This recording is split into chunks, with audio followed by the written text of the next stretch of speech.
Good morning. It is a Friday edition of Glenn Clark Radio. I am Glenn Clark. Griffin is here, and it's Friday, so Stan the Fan Charles is in studio with us, and we're starting a minute early. Stan, it's good to see you as always, my friend. Good to see you for our Friday meeting. Yes. It's like a Friday tea party. We have a really busy show today. Yes, we do. We will talk about Rashad Bateman, I assure you, as the show goes on. Not good news. We'll talk about the World Series a little bit later on.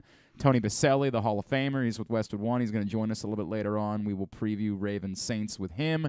We'll do our weekly 10th anniversary of the Super Bowl 47 celebration. Arthur Jones, former Ravens defensive tackle, will check in with us.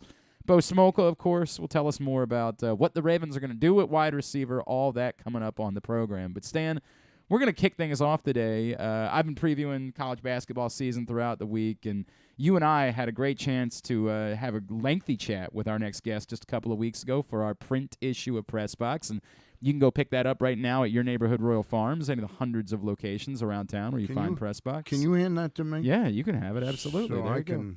That's Kevin Willard. He's on the cover of the new print issue of PressBox. Stan and I had a great chat with him, but that was more about big picture stuff. Now we want to talk about the season, as Maryland basketball is slated to get things underway on Monday night.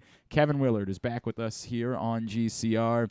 Coach, it's Glenn and Stan. It is really good to chat with you again. Thank you so much for taking the time for us. No, thanks for having me on, guys. I appreciate it. It's great to chat with you. Coach, we are just a couple of days away. If I could, I look at this roster and I say, boy, the starting five really looks to be about as competitive as a lot of teams in the country.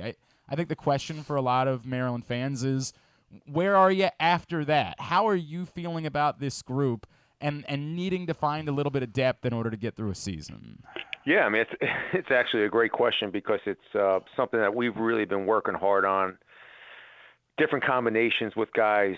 I do feel I have a really good solid 9 right now that I feel very confident in. That have really worked hard and put themselves in a good position to be on the court. It's within those 9 or 10 guys that I'm trying to find some different combinations for the teams that we're going to play, especially in the early part of the schedule where we're playing some teams that are really small, play really fast. So just trying to find different combinations that work for everybody and kind of complement everybody. Coach, I was going to ask you, I saw you at the Maryland State Athletic Hall of Fame dinner about 2 weeks ago. I'm on the selection committee, and hopefully, if I'm still around in say 20 years, I'll be helping to nominate you. But I just wanted to know what that meant to you to be in that house that evening. You were kind of a guest of Gary's, but you got to see sort of the love for Maryland and so how much Gary meant to the program with a lot of his players there. What did that mean to you? Yeah, I think it was special hearing all those people talk. And I think seeing the guys come back for Gary and Len. Obviously Len Bias going into the Hall of Fame, I thought was very special too. Yep. But to have Gary and the imprint that he's put on Maryland basketball, but I also think the Maryland sports scene. I've been to a Ravens game with Coach. I just seen the impact that he has as he walks through, and how many great fans that we have. So to kind of see the impact that he had not only on Maryland basketball, but I think the Maryland sports scene was really fascinating. I promise we're going to get back to your team, but because that question leads me to something else I wanted to ask you about, I'm going to go there next. We had Juan on, as we're doing our college basketball previews, and we're talking about the game that you guys scheduled against them. And the story he told was really quite touching to me. And we know that Juan is a guy that wanted to be the basketball coach at the University of Maryland. And it might have been easy for you to say, yeah, I don't know, that's a little awkward. I'm not going to, maybe go there. And heck, after Coppin State came and beat Maryland years ago, Coppin wasn't coming back to Maryland to play again.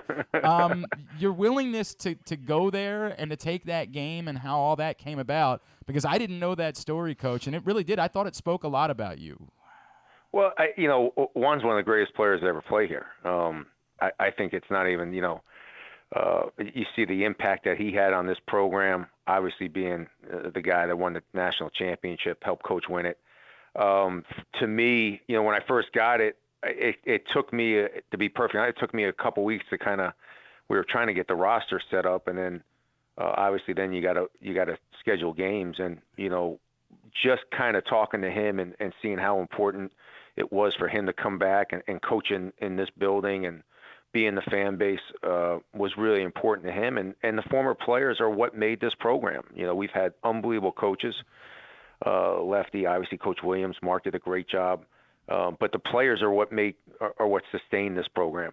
All the great players that have come through here, and Juan is one of the best. So for him to have an opportunity to come coach against his alma mater, I thought was something that was very important to kind of show the former players that we're here for them. It's very cool. It's going to be a very cool moment, and I really do. I think it says a lot about you that you're willing to take that on. Coach Kevin Willard. That game is Friday the 25th, the day after Thanksgiving, in College Park, at 4 o'clock on a Friday afternoon. Coach Kevin Willard is with us here on Glenn Clark Radio. Coach, I remember when you got the job, we talked a lot about Julian and the relationship you had with his family, and I wanted to get a sense for, there's a lot of attention that's going to be paid his way. I'm sure already that local kids, it means a little bit more when they succeed at the University of Maryland. How do you feel like he's handled this transition into what you guys are asking from him, and what are your expectations for Julian moving forward? Yeah, Julian has been, by far the biggest surprise. I obviously watching film on him from last year and then coming in, but his work ethic, his willing to learn, he has a great desire that he wants to be great, and he comes in and he puts the work in every day.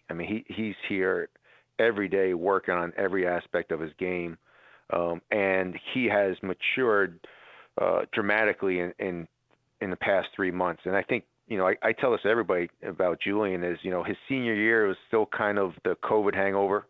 They didn't play a full slate of games. It was kind of weird. And then all of a sudden, last year, obviously with the coaching change and stuff like that, he didn't get a real good freshman year. So he has really embraced us coaching him or coaching him hard. He's enjoying it. And I expect him, it might not be this year, but it might be next, to be a first-team All-Big Ten player. Wow. Coach, I wanted to ask you about two players. One is one of your graduate students that's transferred in from Charlotte. That's Jahmir Young. He played his high school ball at DeMatha.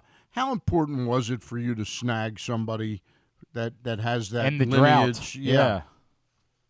Yeah, I think, it's something, when I put my staff together, David Cox and Tony Skinn and Grant Billmeyer, we sat down and said, we want to build this thing the right way. We want to sustain it for a very, very long time.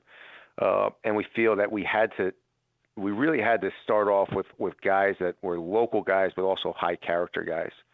And Jahmir Young is, obviously, I know the history, a 20-year drought with DeMatha, but more importantly, he was a young man that we knew that could lead our team. He could help set our culture for not only this year, but most importantly, the years after. A tremendous young man, a Maryland kid who loves Maryland, who wanted to be here. It just kind of set the tone for us recruiting, and it really set the tone for us setting our roster for this year. The other player I wanted to ask you about is a player who played for you at Seton Hall. That's Jahari Long. Normally, and especially in this day and age with the name, image, and likeness, the portal, it's easy for people to move around and go somewhere where they know they're going to play a lot. They're familiar with the coach. Now, he's familiar with you, but he didn't play an awful lot at Seton Hall, it looks like. Tell us about why there's a special connection between you and Jahari Long. Yeah, well, Jahari's one. I say this, and I've had a lot of great players and great people play for me, but Jahari's one of the best people I've ever had in my program. He is a tremendous young man, great student, unbelievable work ethic. And, I wasn't going to take anyone from Seton Hall just because, Right. I wanted my former assistant to get off to a great start, Shaheen Holloway. But when he put his name in the portal, Jahari, his freshman year got COVID twice. So was really struck with COVID, and really not really COVID, but more or less in Jersey at the time, we had a very strict 14-day isolation by yourself. And as a freshman, spending 28 days in a dorm room was almost like being in prison. So he never bounced back from that. And then last year he hurt his knee in the summer, and we had to redshirt him. But Jahari's one of these young men I think everyone's going to see this year. He's a great passer, but more importantly, he is an unbelievable teammate. And he's just a pleasure to coach every day. The guys love him. He's got a great personality, and he just makes everybody better on the court. Maryland opens the season on Monday night against Niagara. Coach Kevin Willard with us, just another couple of minutes here on GCR. Coach, one other player, I saw you talk about the incredible summer he had. And again, we have a vested interest in Baltimore kids. Ike Cornish was not really able to make an impact a season ago, but what have you seen from Ike, and is he someone that you envision being a significant part of this roster this season? Yeah, I mean, the thing with Ike, and everyone's going to have to be patient with Ike, is I just think, when you redshirt and you don't play games, it's good, but it's also bad in the fact that you just didn't get that game experience. But Ike has worked really hard. He's really starting to figure it out over the last couple weeks. I've been excited about the steps he's taken. Again, he's only technically a freshman, right. But he's really working hard. He's definitely going to be in the rotation. But it's something that, he's going to need some game reps. If you look at the guys, Jameer Young, Don Carey's played, 5 seasons. Hakeem Hart's a senior that's played. Ike just needs those game reps and kind of get that game experience. We're in election season right now, Coach. So we I didn't know that. I know it doesn't come up at all. By the way, kudos to college basketball for largely deciding not to play games on Tuesday night. Good. Well done by the entire sport. I wanted to bring up the idea of like managing expectations. We see going into debates, a candidate will say, well, look, this is one of the greatest debaters of all time. They try to manage expectations going into a debate performance. Are you trying to do any of that going into this season? Like, are you trying to say, hey, let's slow down, we got to be aware of what we are, or are you embracing the idea of, no, we want to go compete in the Big Ten, even if it's not going to be easy to do in year one? Well, I'll give you a politician answer. Sure. A little bit of both. Okay. Yeah. I'll talk out of both sides of my mouth at the same time. We're definitely we have a goal to win the Big Ten, and I feel we've put together a roster that can be competitive and do that. The only issue is I have 13 guys right now that have played 6 different systems trying to learn my system, and it's just I think early on we're not going to be as smooth as everybody wants us to be. It's just the kind of reality of the situation that we've put together. I think a very good roster, but. There's times where we look really good because everybody's fresh and thinking clearly, and then once they get tired, they kind of revert back to what they've done for the last 3 years from the guy that coached them before. So I just think as the season goes on, we're going to get better. We're going to get better. We're going to get better. And I'm excited about this team. I'm excited about what we can do. I just kind of understand that there might be some bumps in the road early in the season. Coach, I've got one last question for you, and I think Damon Evans really wants me to ask it. The Powerball is $1.5 billion. If you win that, are you going to walk out on the eve of coaching your first game in Maryland? No, I tell you what I'm going to do. I'm going to pay for the basketball facility by yourself, and I'm going to give all the money back to a great alumni that have given so much money to this facility. I will build the facility myself, and I will build it the way I want to build it. And can Glenn and I get a little? Can you wet our beaks a little? I'll take you guys out to dinner, and you can pick any wine you want. I love that. I love everything about it. Monday night, the season gets underway. Can't wait. Maryland hosting Niagara at 7:00 down in College Park. Coach, we truly, the conversation, and people have really loved our cover story for PressBox that we did with you a few weeks back. Truly appreciate your honesty and how willing you've been to take the time so far. Look forward to doing this more during the course of the season and moving ahead. Yeah, absolutely, guys. Always love being with you. Hey, Coach, real quick, that headline, Restoration Hardwood, that was my idea. Did you get it? I did get it because my wife spends a lot of money at Restoration All Hardware. right, Yeah, good. right? Thank you. There you go. Thank you. Coach, appreciate it. Thanks for taking a the lot. time. Thanks a lot. Thanks, guys. Coach Kevin Willard, Maryland basketball coach, with us here on GCR to start a Friday show. Refreshing. Yeah. Candid. I love when he said, I can talk out of both sides of my mouth. Look, there were a couple things that we chose not to run in the print issue of PressBox that were very, very honest, almost maybe too honest. From Kevin Willard, I have enjoyed. We've had a hand. I've had I think 3 now. Yep. Already. It's before he's even coached a game here at the University of Maryland. As I say all the time, that matters as much as whatever it is that he goes out and does on the floor, right? Like it's a, to your point, I agree. It's refreshing. Yep. It's got to be followed up with wins. It's got to be followed up with success in March in the next couple of, again, probably this year, too much to ask. But next couple of years, or it just doesn't matter all that much. Yep. I just listen. I've bashed Mark till the cows come home, and I don't hate Mark Turgeon. Mm-hmm. I think he tried to do the best job he could. I think he was hardworking. Mm-hmm. But this guy, just his way about himself, the way he talks publicly, the way he talked to us, doing that interview a month ago or so. I just find him like a breath of fresh air. I have enjoyed every conversation with him. I like Kevin Willard again. Yeah. We'll see how it goes.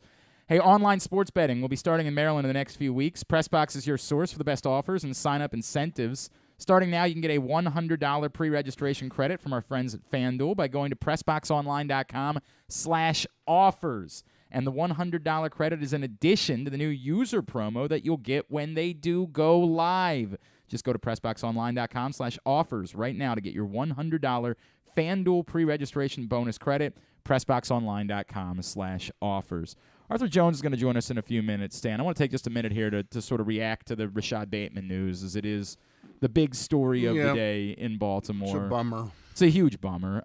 Where are you with your frustration? I wrote at length at PressBox this week about my reaction to the totality of the trade deadline, and I said it's conflicting, right? Because I really like the Roquan Smith deal. No question about it. It's a heck of a football player, but he's not a wide receiver. And even before we knew Rashad Bateman was definitely out for the year, we knew he was going to be missing a good amount of time, and we knew the Ravens hadn't done a lot at the position to begin with this season. They were already very thin. It's a tough feeling for me because I hate to continue to beat a dead horse. We've talked about wide receivers for years after years after years after years, but here we are again where it's totally plausible that the season could ultimately fall short, and then we could sit around here the Monday after the season's over and said, boy, they really could have used 1-2 more wide receivers, and this thing might have been a little bit different.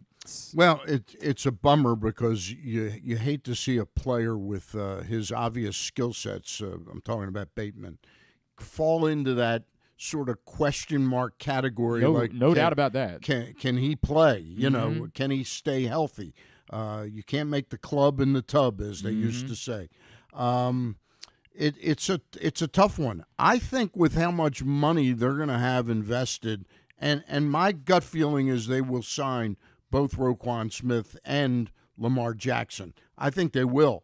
I think they're going to have to be incredibly creative how they get offense out of the wide receiver position. I think they're going to have to do it by scheme somewhat. They're going to have to dig into the analytics and know things about certain players.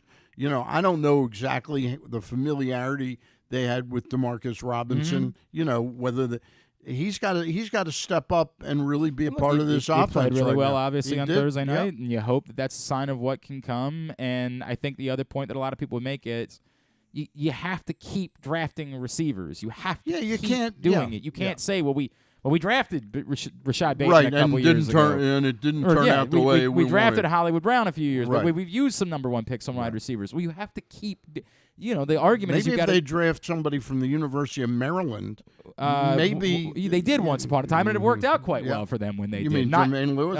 Well, no, I was thinking of Torrey Smith, but Okay. Jermaine Lewis was a good football player I'm just as well. kidding about it. But yes, it would have been nice for them to have drafted Stephon Diggs for sure. I think DJ Moore, a little bit of a different situation. He went earlier in the draft, but it's the frustrating part to me, Stan, is the idea that they only do it if they every now and then they do it, that would be enough, right? Like our big need is on offense, in my opinion, is keeping my fingers crossed that Edwards doesn't miss more than this, perhaps this one game more to get him fully ready when we come out of the bye. Is they're going to need Andrews to be Andrews, and hopefully this isn't a major injury with him. And likely's got to come up, and Duvernay and Robinson. Now, the fact that the trade deadline's over doesn't rule out the possibility of signing Odell Beckham. No, it does not rule out Odell Beckham.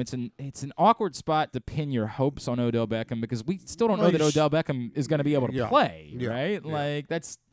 I'm not saying I'm opposed to it. I want to make that abundantly clear. I'm absolutely in favor of. Do you think we'll see Deshaun Jackson?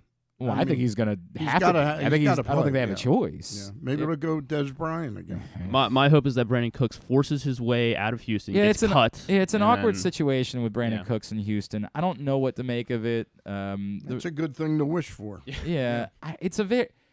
I saw there's been a lot of think pieces about Brandon Cooks this week online, which is like, why have teams been afraid? If the problem was the money, why are you afraid of taking on money for a productive wide receiver? This is what wide receivers cost now. Yeah. Like, what's the issue there? So, to your point, if he forces his way out in Houston, that he just becomes available, yeah. I mean, obviously you'd be interested in Brandon Cooks, but I'm still confused by why the Texans would just do that. Like, you're not saving anything. You're just doing it to pacify someone. You mean there's some talk about releasing him? Well, he didn't play last night, and there was this sort of, like, oddly worded explanation of, personal, doing what's best for all parties involved. It was a very strange scenario by which they didn't have Brandon Cooks active, which makes you think it's maybe a precursor to perhaps him not being with the Texans that much longer, which, again, the secondary. He would fall in. But he would also make a lot of sense everywhere, right? Like there were multiple teams that were interested in trading. The Rams would want him. 1,000%. The Rams would want him. The Cowboys were trying to, trade for him. The Packers, of course, are desperate for a wide receiver. So the assumption that if somebody comes available, that just means the Ravens would be the team that would get that player. I don't know that works. I just wanted to say this. The Commanders. What about that? Yeah, what about that? What a horrible name. Well, yeah. I just wanted to throw in Commanders. You just want to use the word Commanders to remind us how stupid it is. Yeah. A lot of people thinking that maybe the next owner goes back to football team. That maybe the next owner just comes in and says that's a horrible name. Yeah, I mean, I think just call them the Washington Senators. I don't know. It seems like for some weird reason they all embrace the football team down there. Yeah. I don't know. Yeah. But one of the worst names in the history of sports. Oh, it's dreadful. I don't disagree with that at all. Yeah. Stan, we've been doing this this season where once a week we've been trying to catch up with a member of the Super Bowl 47 championship Ravens because, of course, we were celebrating the 10th anniversary. These guys were all back here just a couple of weeks ago. I rooted for them. Yes, significantly. They gave us a pretty good run, and our next guest was one of my favorite members of that team. He regularly did events with me. He regularly came out. We had a whole a battle. I would have both he and his brother, of course, the champ, John Bones Jones, on the show all the time, and they would get him to tell various embarrassing stories about each other each time, and it was one of my favorite running radio bits. Joining us now, Super Bowl champion, all-time good guy, he is Mr. Arthur Jones, and he's back with us here on GCR. Art, it's Glenn, along with Stan the Fan Charles. It's been too long, my friend. How you doing, man? Glenn, how you been, my guy? How you guys doing this morning? Everything is great, dude. I hope things are well with you. It was great to see you back in town. Let's just start there, man. Like that weekend, being back around the guys, how special was that for you at this point in your life? Oh, man. Literally, it was unbelievable to get together with those guys, seeing Ray Lewis and Ed Reed and seeing Marshall Yonda, seeing how much weight he lost was unbelievable and motivating for me. He lost and I gained his weight. But, we had the little pre-party before the celebration the night before, and I got the chance to mingle with the guys, Jamil McClain, and I got a chance to talk to Marshall Yonda, and I thanked him for making me a better man and making me a better play. I didn't go against a tougher player in the NFL, but Marshall, playing against him and competing against him in practice was my toughest challenge, and I feel like he prepared me. So I had the opportunity now the dust has settled, I had the opportunity to thank him, and it was pretty cool, man. It was very special to walk out that tunnel one last time, do my sack dance, and just hear the roar of the beautiful fans that we had. It was amazing. Yeah, that's awesome. What you're talking about with Marshall is really powerful too. But you weren't quite as crazy as Marshall though, right? Like you never picked up any. Like when he would go, what was it in Denver, where he purposely like dumped water on himself so that like everything would freeze, so nobody could hold him during the course of the game. Yeah, you weren't quite as nuts as he was. A special beast. Yeah. He was a little bit of a different cat, man. Hell of a football player. Wired just a little bit different. Hey, Arthur, who used to win the fights at the house between you and your brother? Oh, I still do. You still do. So, yeah, John just bumped up to heavyweight, and now he's officially in my weight class. So we have to settle the score. Hey, is there a moment in time from that season back in 2012 where you said we can, because this was not an easy journey season, that you said, hey, we can really do this? Was there a moment? For sure. Yeah. Yeah, just the whole run. Ray Lewis announced it's going to be his last go-around, and literally Ed Reed talking to the team and talk about being selfless. Everybody just focused on winning their individual battles and one-on-one battles, and literally they made a couple adjustments on offense, and we got that thing rolling at the right time, man. It's something that I always remember, and it's definitely something very special, that run, playing Indianapolis and going up to Denver. Man, it was a beautiful journey. No one believed in us but us, and of course the Ravens fans. Arthur Jones is with us here on GCR. We're celebrating the 10th anniversary of the Ravens winning Super Bowl 47. Art, what Stan's alluding to, and we talked about it with a bunch of guys, this season for the Ravens hasn't been easy, right? Like, they've had their ups and downs, and we think about what it is that you guys went through, particularly late in that season, where it looked like things for a moment were falling apart, right? For sure, absolutely. How did you guys handle that? Like, I feel like it would have been so easy for many groups to have crumbled in that moment. And what was it about your group that you were able to withstand those significant body blows and load back up in time for the playoffs? For sure. I believe it was the unity, everyone being selfless and playing for one another, the brotherhood. I mean, we're those guys on that team, we still communicate today. We got a group chat going, and, we go to kids' birthday parties. Like, it was a special group of young men that we did everything together, we had a special bond. So we didn't just do it for the coaches, we did it for one another. And literally every single day, every single play, everyone focused on getting 1% better, and we made a sacrifice, whether it was going out, drinking a little less or whatever it was, talking to your girlfriend or wife a little less, and focused on football. And literally, football is our main prerogative, and we got it done. So is it accurate to say that the concept of less sex during the end of that season was what put you over the top? Hey, man, I'm telling you, it makes your knees weak. That's the famous line from Rocky. Oh, man. It's the truth. Yeah. I'll tell you another story another day. It's actually more sex. Okay. Yeah, I was going to say it's the singular reason why I've not been able to win a Super Bowl right, in my exactly. life. It's just too much sex, obviously. That's the reason I haven't been able to do it. Art, take me back. We were talking about some of those games. Take me back. Denver obviously stands out to everyone, but I feel like New England was so much more important because of what had happened the year before. Yeah. So in that locker room, I remember Ray Lewis that the year before we ended up losing a close heavyweight boxing match between New England, and we all just to feel New England's confetti fall on their field on them when we sort of showed their show in New England. I just remember how everyone felt. Ray Lewis was in the locker room. He told everyone, remember this feeling. Next year we won't feel this way. Remember this feeling. And it's just that emptiness and that gut-wrenching feeling that was supposed to be our year. We know how hard it is to get to the Super Bowl. Some guys play 15, 20 years and never get there. And so we went in that offseason pissed off, motivated, and we got it done, man. Yeah, you did. And I know a little more personal because you had a brother on the other sideline at that point. I remember the emotions that moment. Worked out okay for him. He ended up getting one too. So, for sure, all's well. Hey, Arthur, I've been around long enough to have been sort of part of the media for both of our Super Bowl runs. And we win the Super Bowl back in the 2000-2001 season, and then they don't bring the quarterback Trent Dilfer back. The year that you won the Super Bowl in 2012, they didn't end up bringing Anquan Bolden, who was so important to that run.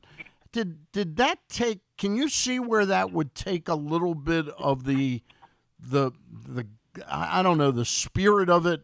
You know, when training camp starts and you go amongst yourselves, why did we let that guy go? Why did we, you know, or you don't? For sure. Yeah. I don't really get into all that. That's the nature of the business, man. Yeah. I mean, you treat the thing like a business, and okay. You know, obviously, Ozzie Newsome and the Caps, they saw something greater in someone else. You know, in the NFL, it's always the next man up. They're always looking, to find someone cheaper, and faster, stronger to replace you. So if you understand it's a business, you just go out there and go to work, and you gel with the new players that you have, and put your best foot forward every day. What are you keeping yourself busy with these days? Yeah, that's a great question. So I'm a serial entrepreneur. I'm a little bit all over the place these days. I have a kennel business. I'm breeding Presa Canarios. I'm doing a little personal training. I own a wellness center. We offer cryotherapy, infrared saunas, float tank, Normatec. Also a gym owner, and doing a bunch of real estate. Man, I mean, it seems like a decent. I got really bad ADHD. So yeah. I got to keep busy. I get bored easily. Sounds like there's no time for sex in there. Gee. Hey, we always find time for that. Yeah, I mean, and I know being a dad. So I actually have a newborn at home also. That's man. So how many do you have now, Art? How many do you have, Arthur? I have 3. Oh my God, dude. Arthur's 13 years old. Skylar's 9, and then 2-month-old. You might not believe this from when you and I used to hang out together. I now have 2, bro. I got a 5-year-old and a 7-year-old boy, and like, oh, that's awesome, dude. Life has completely flipped upside down because of it. Like I am, it's when everybody tells you how much it's gonna change you, I feel like I didn't get it.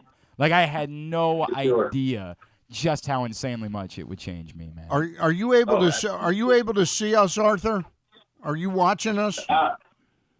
You say, can I see you guys? Yeah. Oh, okay. Because when you watch this back on rerun, you'll see the hat that Glenn wears. Oh, yeah. I wear this because his kid gave it to him. This Miles Morales Spider-Man hat that my son gave me. Oh, that's awesome. I wear it everywhere I go, just so he knows that I'm thinking about him in that moment.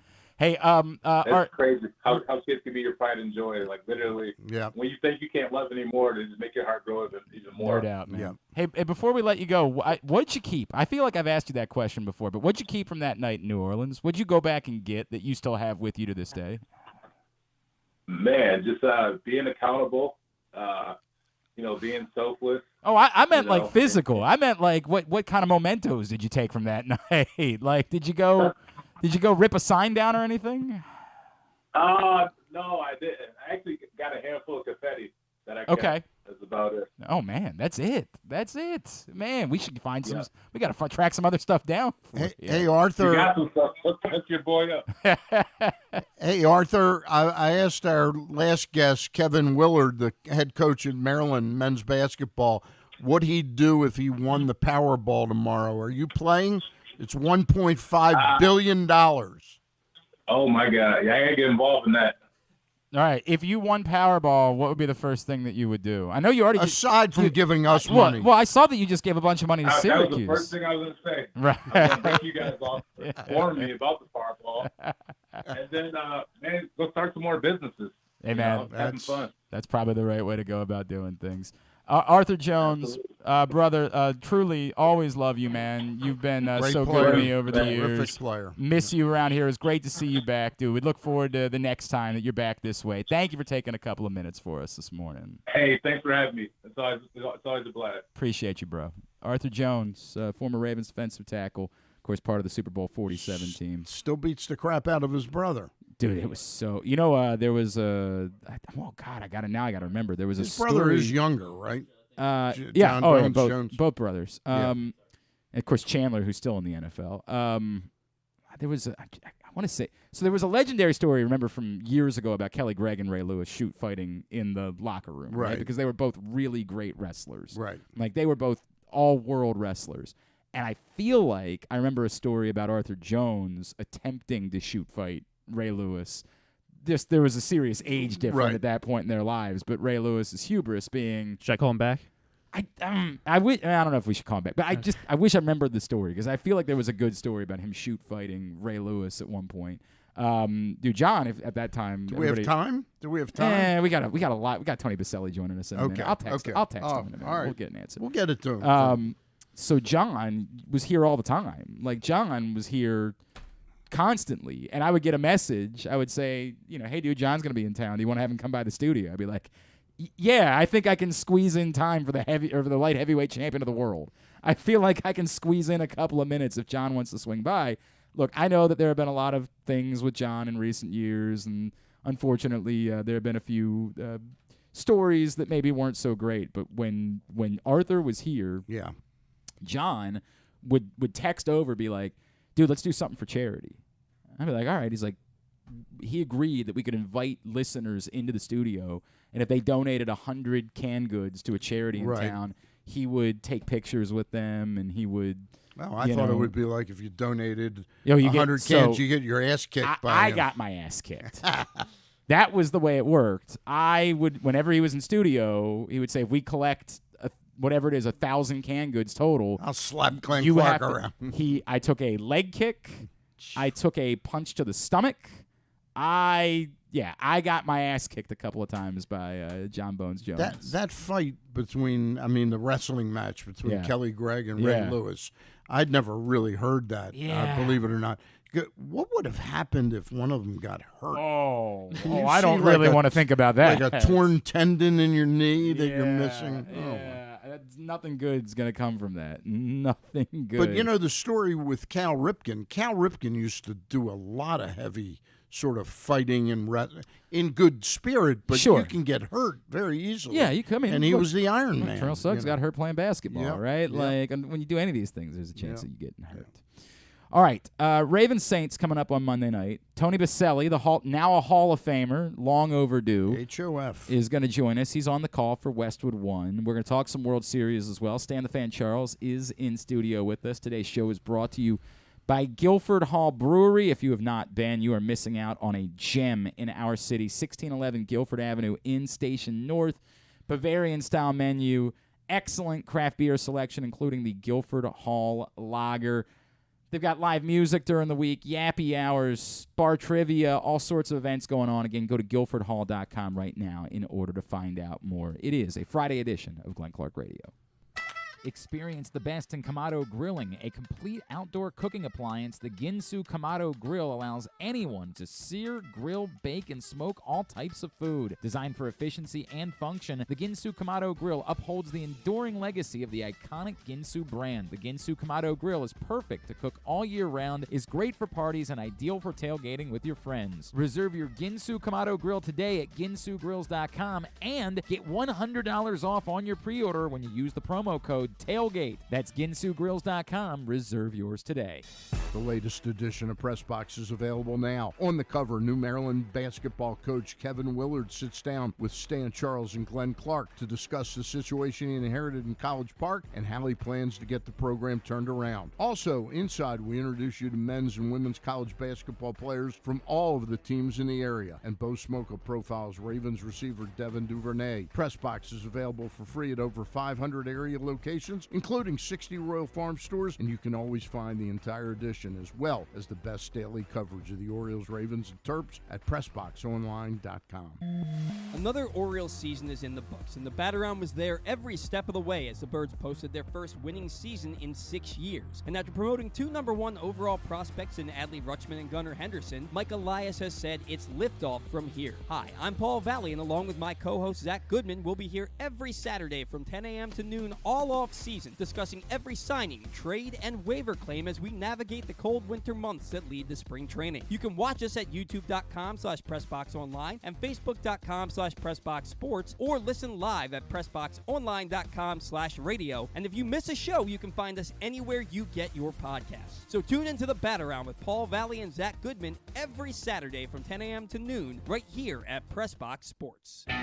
Stan the Fan here, welcoming back one of my favorite sponsors, there's the Costas Inn. And everybody around Baltimore knows that the Costas Inn is a great place to go and grab crabs, steaks, salads, soups, whatever's on your mind to eat in person. But did you know that the Costas Inn has upped their game? They are now one of the premier takeout places in Baltimore. Give them a call now to order your food. 410-477-1975. That's the Costas Inn over 4100 North Point Boulevard.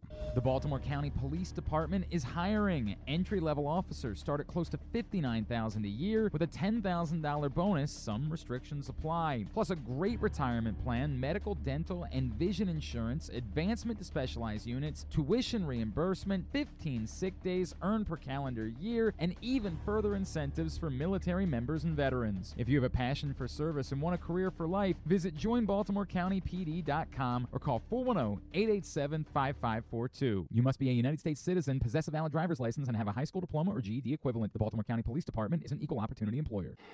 If you can't listen or watch live, you can subscribe to the show via Spotify, Amazon, or Apple Podcasts. Leave a 5-star review while you're there. Or, if lying isn't your thing, we'll take a 3.5-star review too. All right, back in here on GCR. Stan the Fan Charles is in studio with us for a Friday edition of the program. Stan, hang on, we need Stan's microphone on. What's the story? I'm not going to be here next Friday. But you're going to be here on Monday. I'm going to be here on Monday with Gary Stein. You and Gary Stein will be in for me. I am headed to Wisconsin this weekend.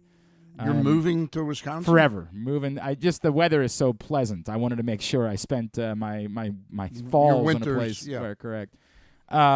No, my wife and I were supposed to go to New Orleans for the game on Monday night, right? And she forgot to take off from work on Tuesday, and there is no option for us to go get back in time for her to work on Tuesday. Gotcha.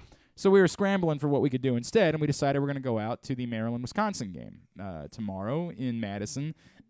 You're taking the kids, right? Nope, not taking the kids. Not taking the kids. We're going out for the weekend. That would be a bad idea. That would be a terrible idea, especially because we have no margin for error with this. Our flight. You're threading the needle. Oh, we are very much threading the needle. There are no morning flights to Wisconsin. So you're flying out tonight? No, we couldn't fly out tonight because we don't have anybody to watch the kids. Okay. So we have to fly to Chicago first thing tomorrow morning. So we're taking a 6:30 flight to Chicago. It's then a 2-hour allegedly drive from Chicago to Madison. Okay. We get in 3 hours before the game begins.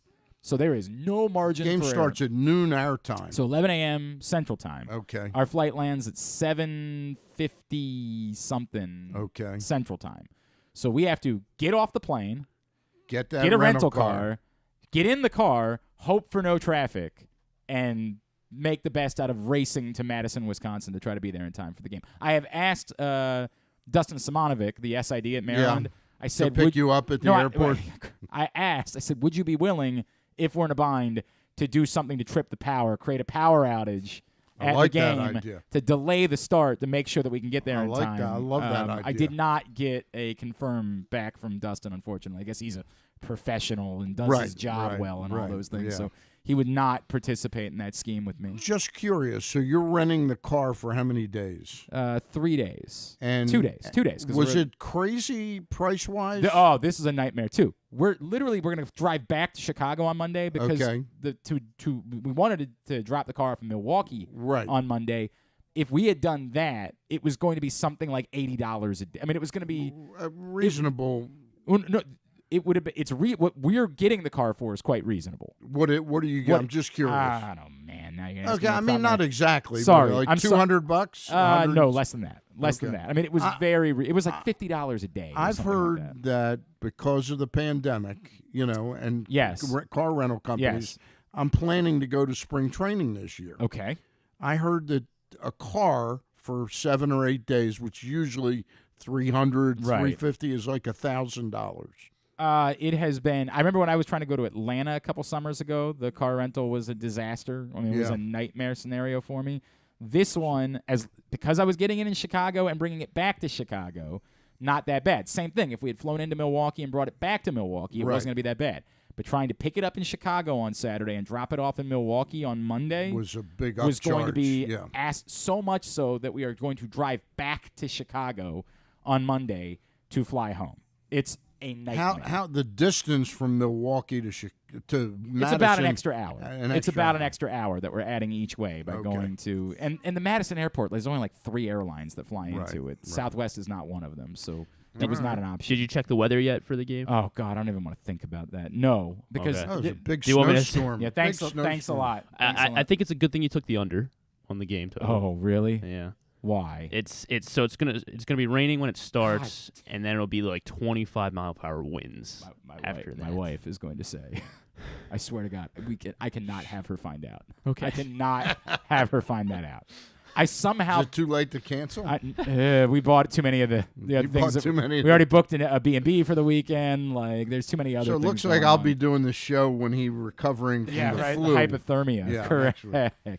By the way, what is RSV? Because I feel like everybody has it.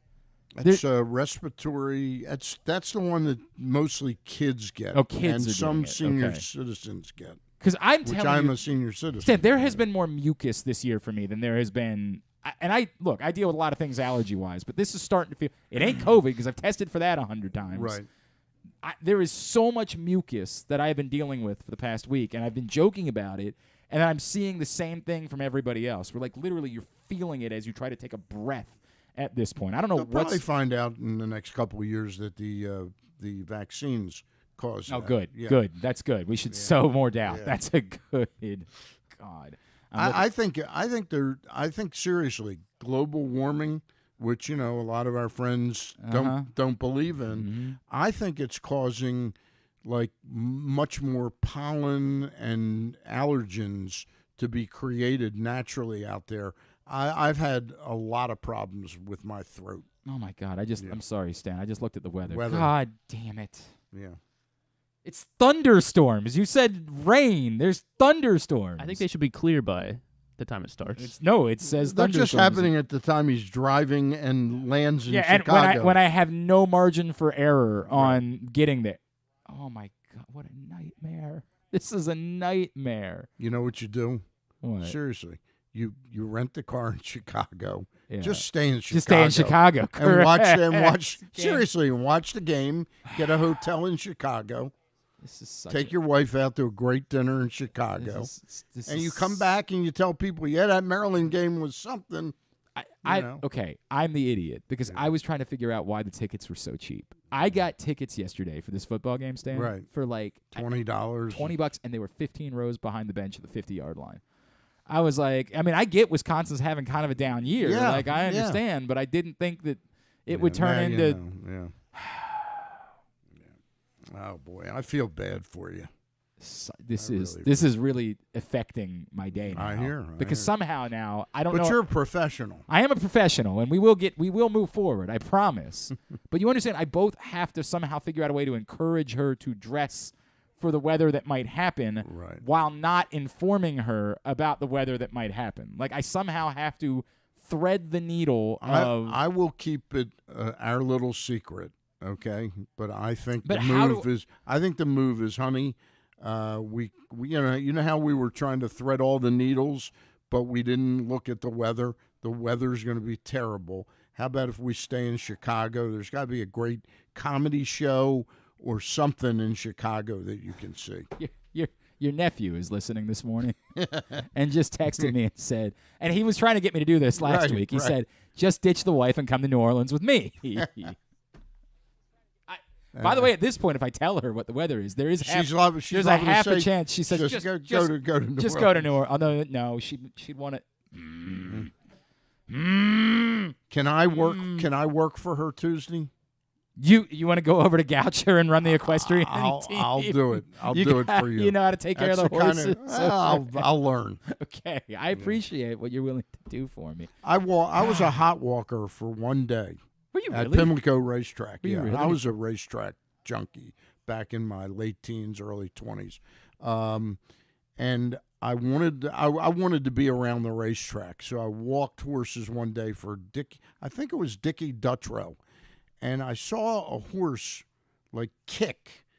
And I asked, and I said, boy, that is really, Yeah. And he goes, yeah, it happens all the time. He goes, I said, well, am I insured? I was going to make like $8 a day. Right. And they said, Well, or they get some money from the Horsemen's Benevolent Society. Yeah. And I said, the Horsemen's Benevolent, and I knew they meant Benevolent Society. Correct. Like, you could easily get kicked in the head. Stan. Yeah. Stan, like a month after I started dating my wife. Yeah. You got kicked in the head. Yeah, no, she calls me one day. She's like, hey, I'm in the hospital. And I'm like, God. Oh? She said, yeah, got thrown off a horse, broke the shoulder. Oh, it's my not that God. bad. I'm Not like, that bad.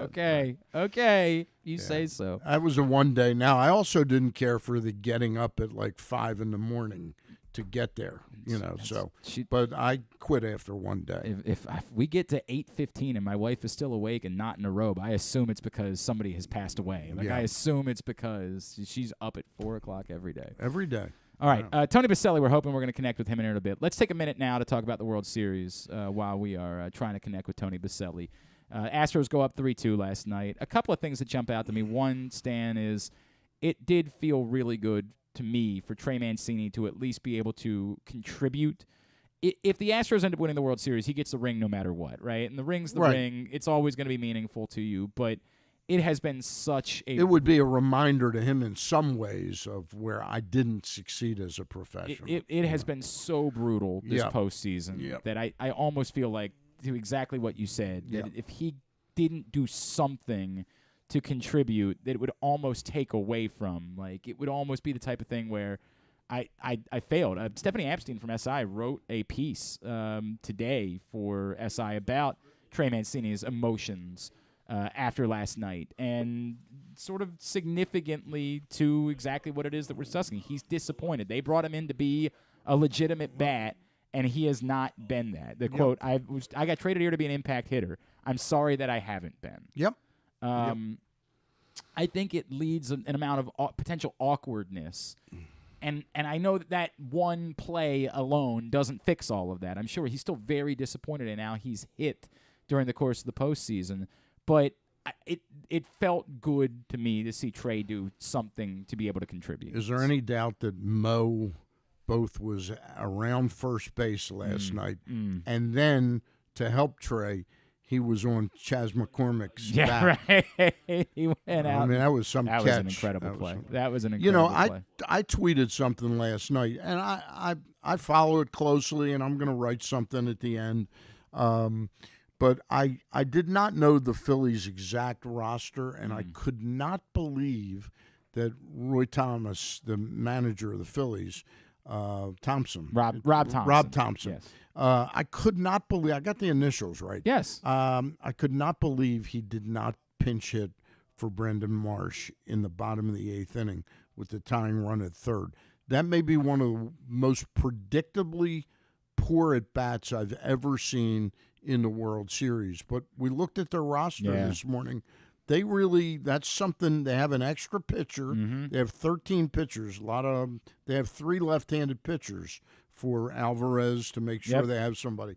And they've got Matt Vierling on the bench, Garrett Stubbs, Edmundo Sosa, and Phil Maton's brother, Mike Maton. No, hang on. I'll tell you in 1 second. Yeah.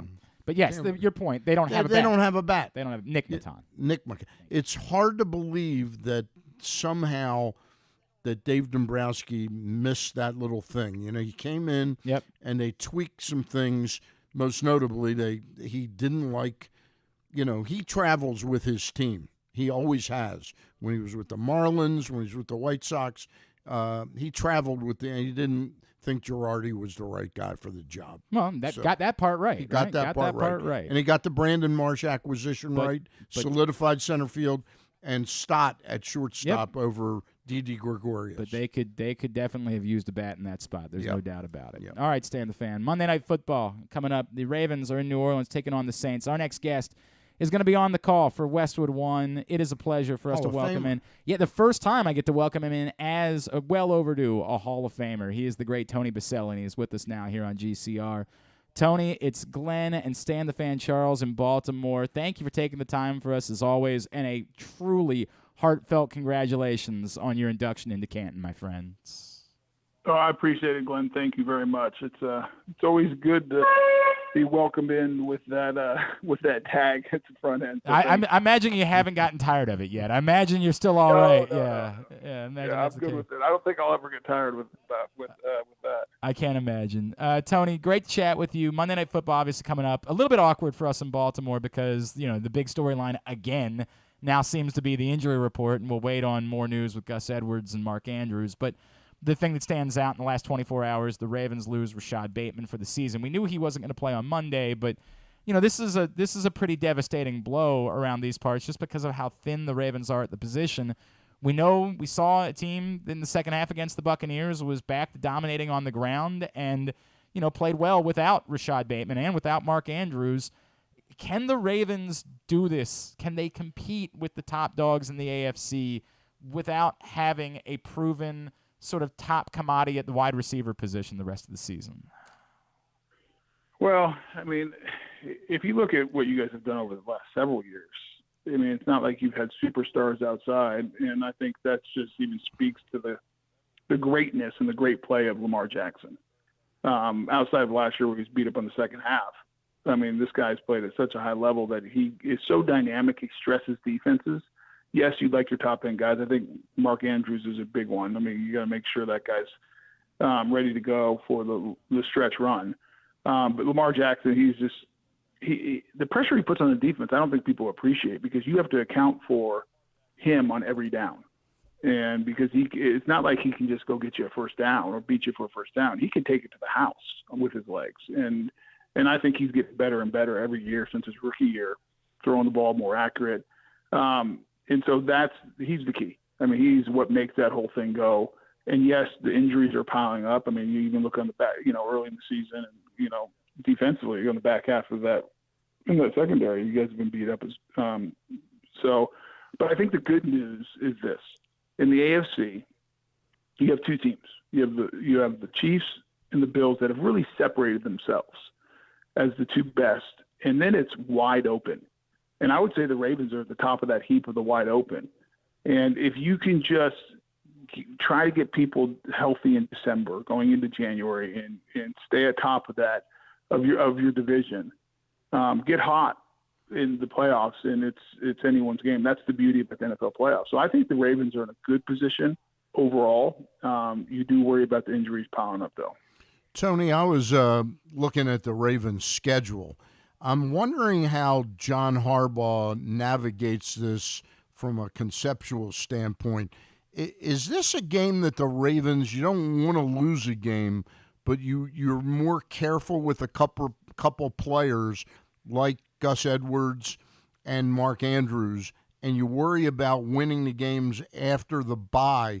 Because I look at the schedule the rest of the way, I don't see us being an underdog in any game until perhaps the last game of the season against Cincinnati up in Cincinnati. Or is this a game where you don't plan on losing it, but your discretion is the better part of valor with your injured players? I think that's a dangerous way to look at it, okay, because from the standpoint of every game matters. You only have 17 of them. Yep. And you don't want to give anything away. With that said, your point is a good one. It's not that you're thinking about winning or losing. You're trying to win the game. It's a critical game. Everyone is. Right. But if it's a coin flip on a guy who's injured, do you maybe err on the side of caution, where if it was a must-win to get in the playoffs, you'd err on the other side? Yeah. I think that's probably right. Now, in today's NFL, it's much different when I played. I mean, player safety is at the forefront. And so I think most organizations are now really leaning heavily, and not that they didn't as much in the past, but really leaning heavily on the medical staff and the player, giving them feedback. I'm always a believer. If a guy's cleared to play and the guy says he can go out and perform at a level to help the team win and not hurt himself or put someone else in harm's way, you play him.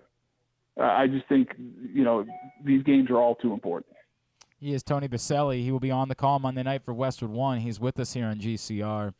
Tony, as you watch film this week, getting ready for this game, what the Ravens did in the second half against the Buccaneers, what stood out to you? I mean, it might have been their best half of football this season. I mean, maybe the first half against the Dolphins would stand out a little bit, but What did you see that they did so well, particularly without those guys on the field? And should that leave Ravens fans encouraged about how crisp the offense might be even without a Rashad Bateman? Yeah, in clear transparency, I've been spending more time getting for the Jags game this Sunday, and I'm picking up my film watching on the Ravens. Actually, starting tomorrow is when I start diving into that. But watching them, the clips and some of the highlights, and watching them throughout the season, I think what they did last week is obviously a very positive overall. Not getting into specifics, because I haven't watched, close enough to tell you this guy played well or they did this great. But I think the offense efficiency is the key. And I'm going to go back to where I started it. Every team revolves around the quarterback, 100%. But I think even more so for the Ravens, because also their run game is attached to Lamar.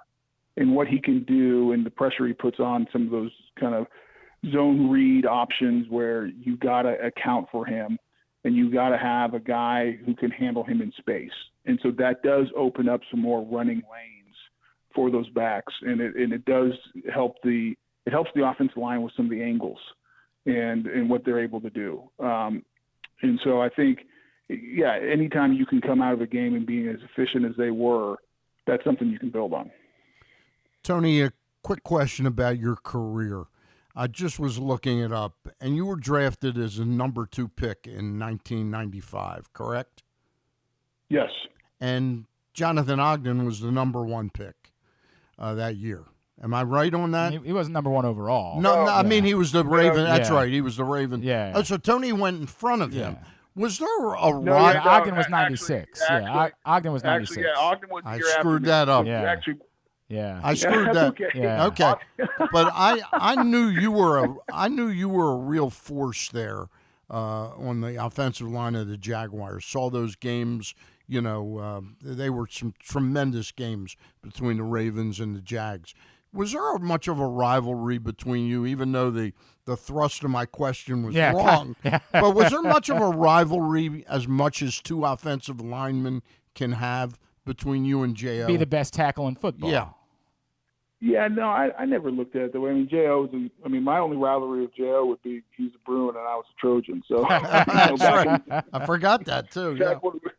When we were back in the Pac-10 then, not Pac-12.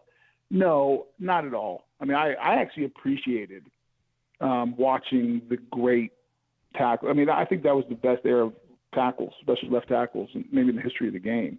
You had Ogden, you had myself, you had Willie Roth, you had Walter Jones a few years later. Mm-hmm.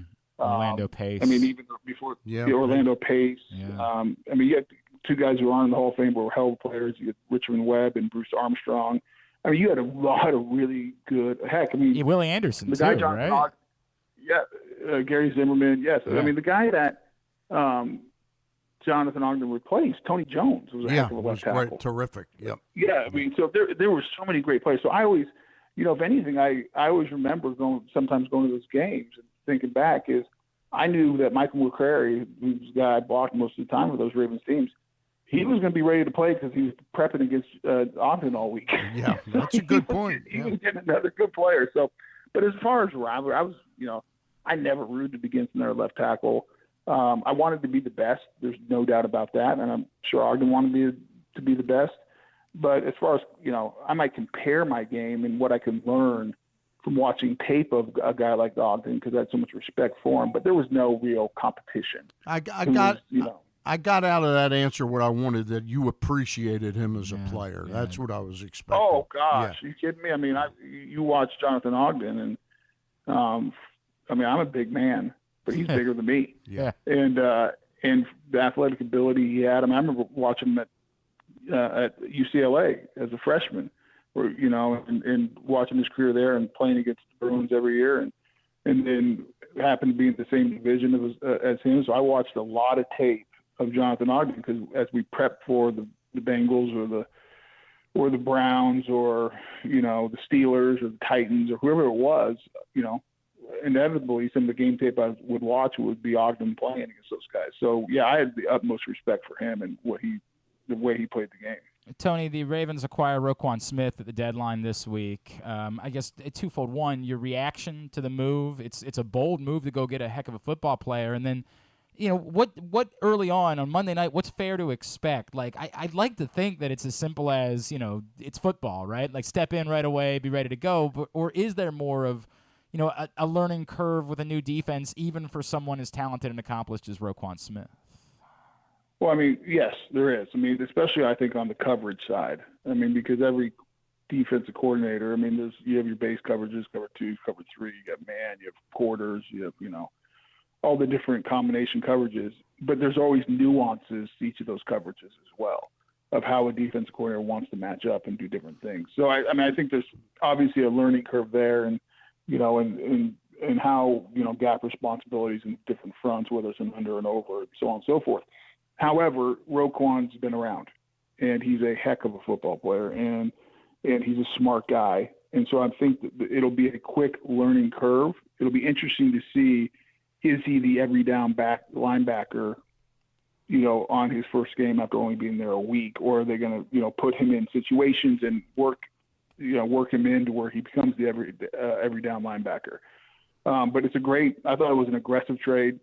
I think they took advantage of the fact that I don't think the Bears really wanted to get rid of him. I just don't think they were going to pay him and could get to a contract extension, so they figured they'd get whatever they could for him. Tony, a quick question about our left tackle today, Ronnie Stanley. Is he back playing near the level he was before his injury and then the re-injury? I think he's close.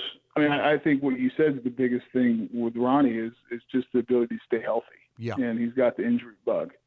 And, you saw early in the season they were rotating him in and out, getting him comfortable to try to get him to that level that, he wants to play at and what they're expecting him to play at. So I think he'll get there.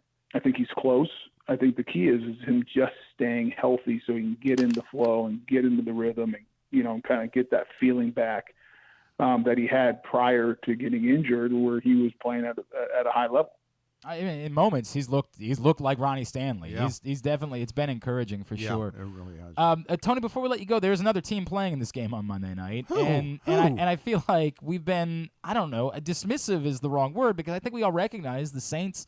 They're coming off. You don't see shutouts in the NFL very often anymore, and they were dominant against the Raiders last week. And while maybe it's not the same, there's no Michael Thomas. We know he's going to be out for the year. They still are very capable of running the football. Taysom Hill has been the jack of all trades we know him to be. How much the Ravens are road favorites, which doesn't, I don't know how much it means, but what do you see from the Saints and how much of a threat they are to the Ravens on Monday night? Well, I mean, the biggest threat is Alvin Kamara on the offensive side, and he got it going last week now. And now that Raider defense is not very good. And they took advantage of it, and they had a really nice day offensively. I think one of the biggest shocks of me this season is how poor the Saints defense has been. Because I thought they were going to be one of the better units in the NFL, and they were really good last year. And I thought they were going to be a team in the NFC that would compete, in the playoffs and be a threat because they had a good offensive line. They had Kamara. I thought it would be Jameis, but now Andy Dalton, as long as they didn't make mistakes and they played good, solid football kind of game management, that defense was going to win a lot of games for them.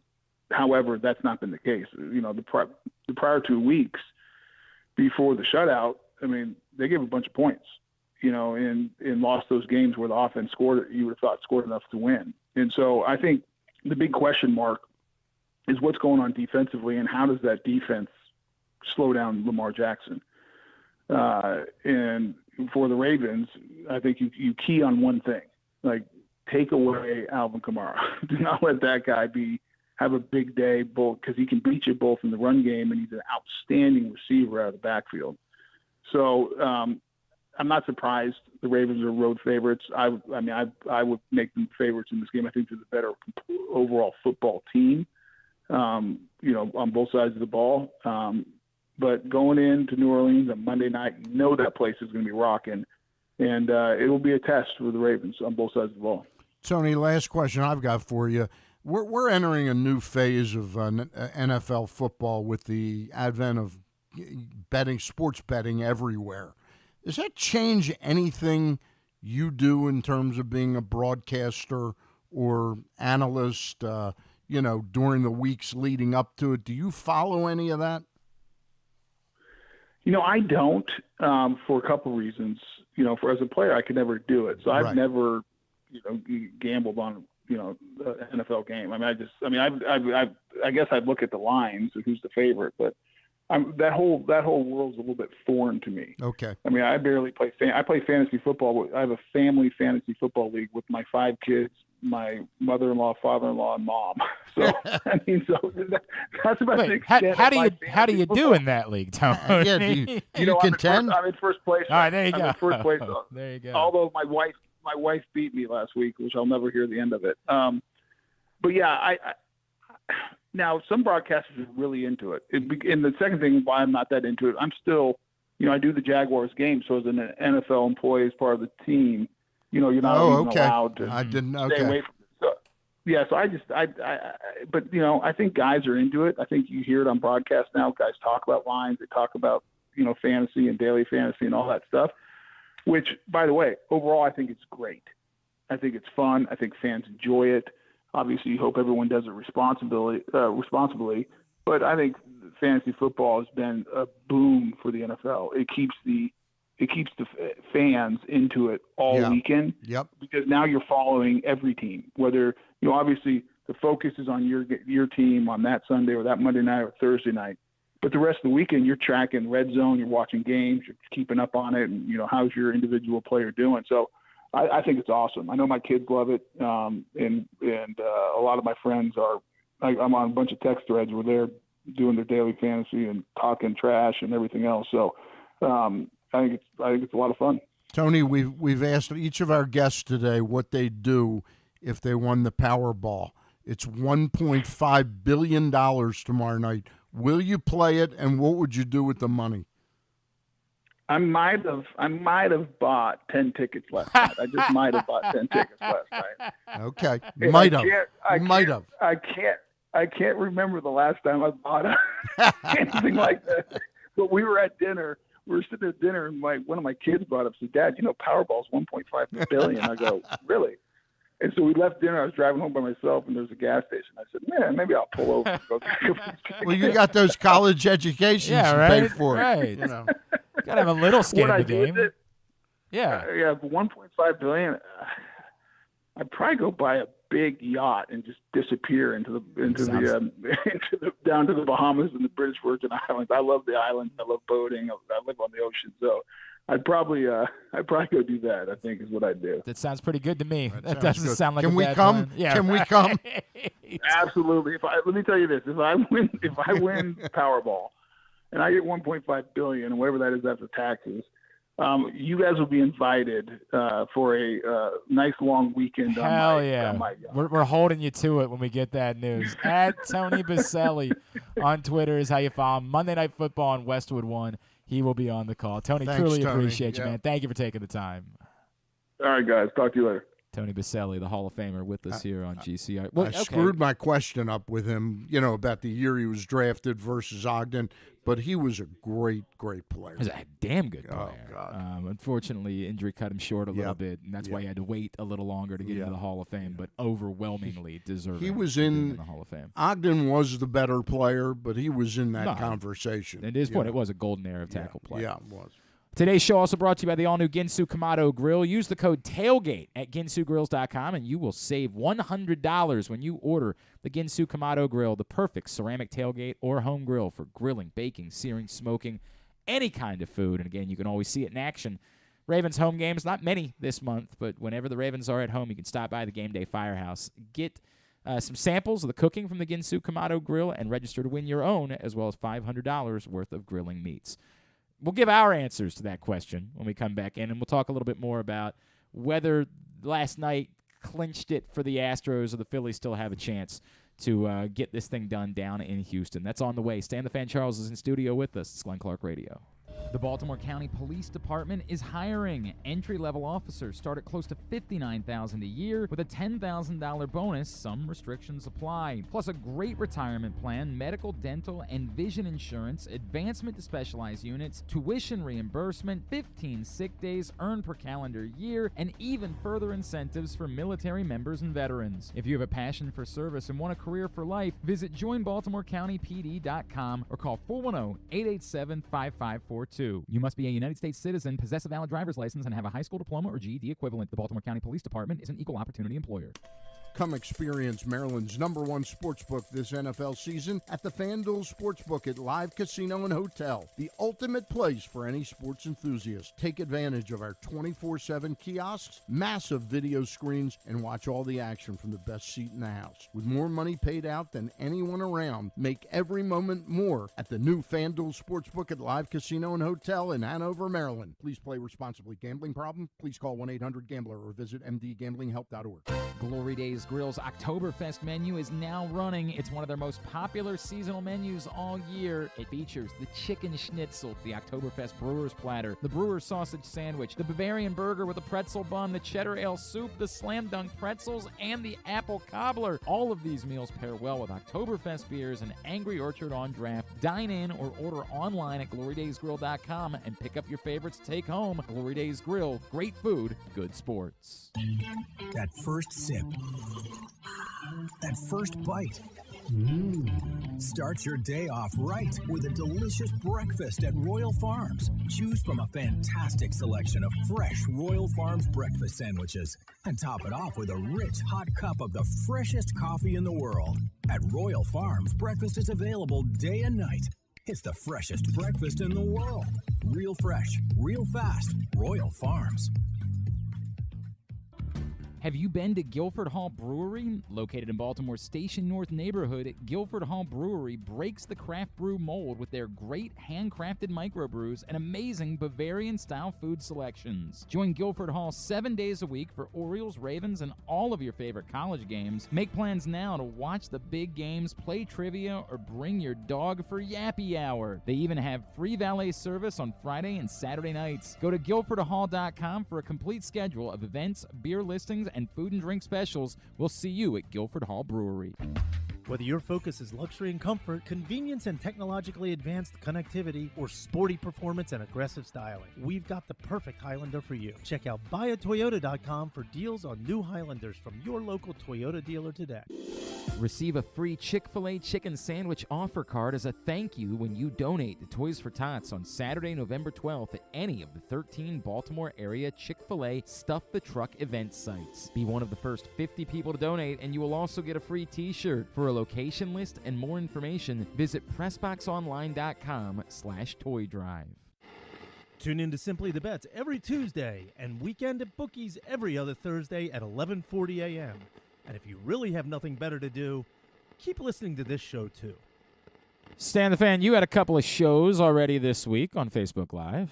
Oh, we definitely. Yes, we indubitably did. Mm-hmm. We had one of my favorite people. Seriously, if I ever was general manager of a team for a day in the big leagues, I would name Shane Turner my manager. Mm-hmm. I think he would make such a great manager for a Major League Baseball team. He's a scout with the Giants. He's done just about every job with that Giants club over the last like 18 or 20 years, including just getting 3 rings.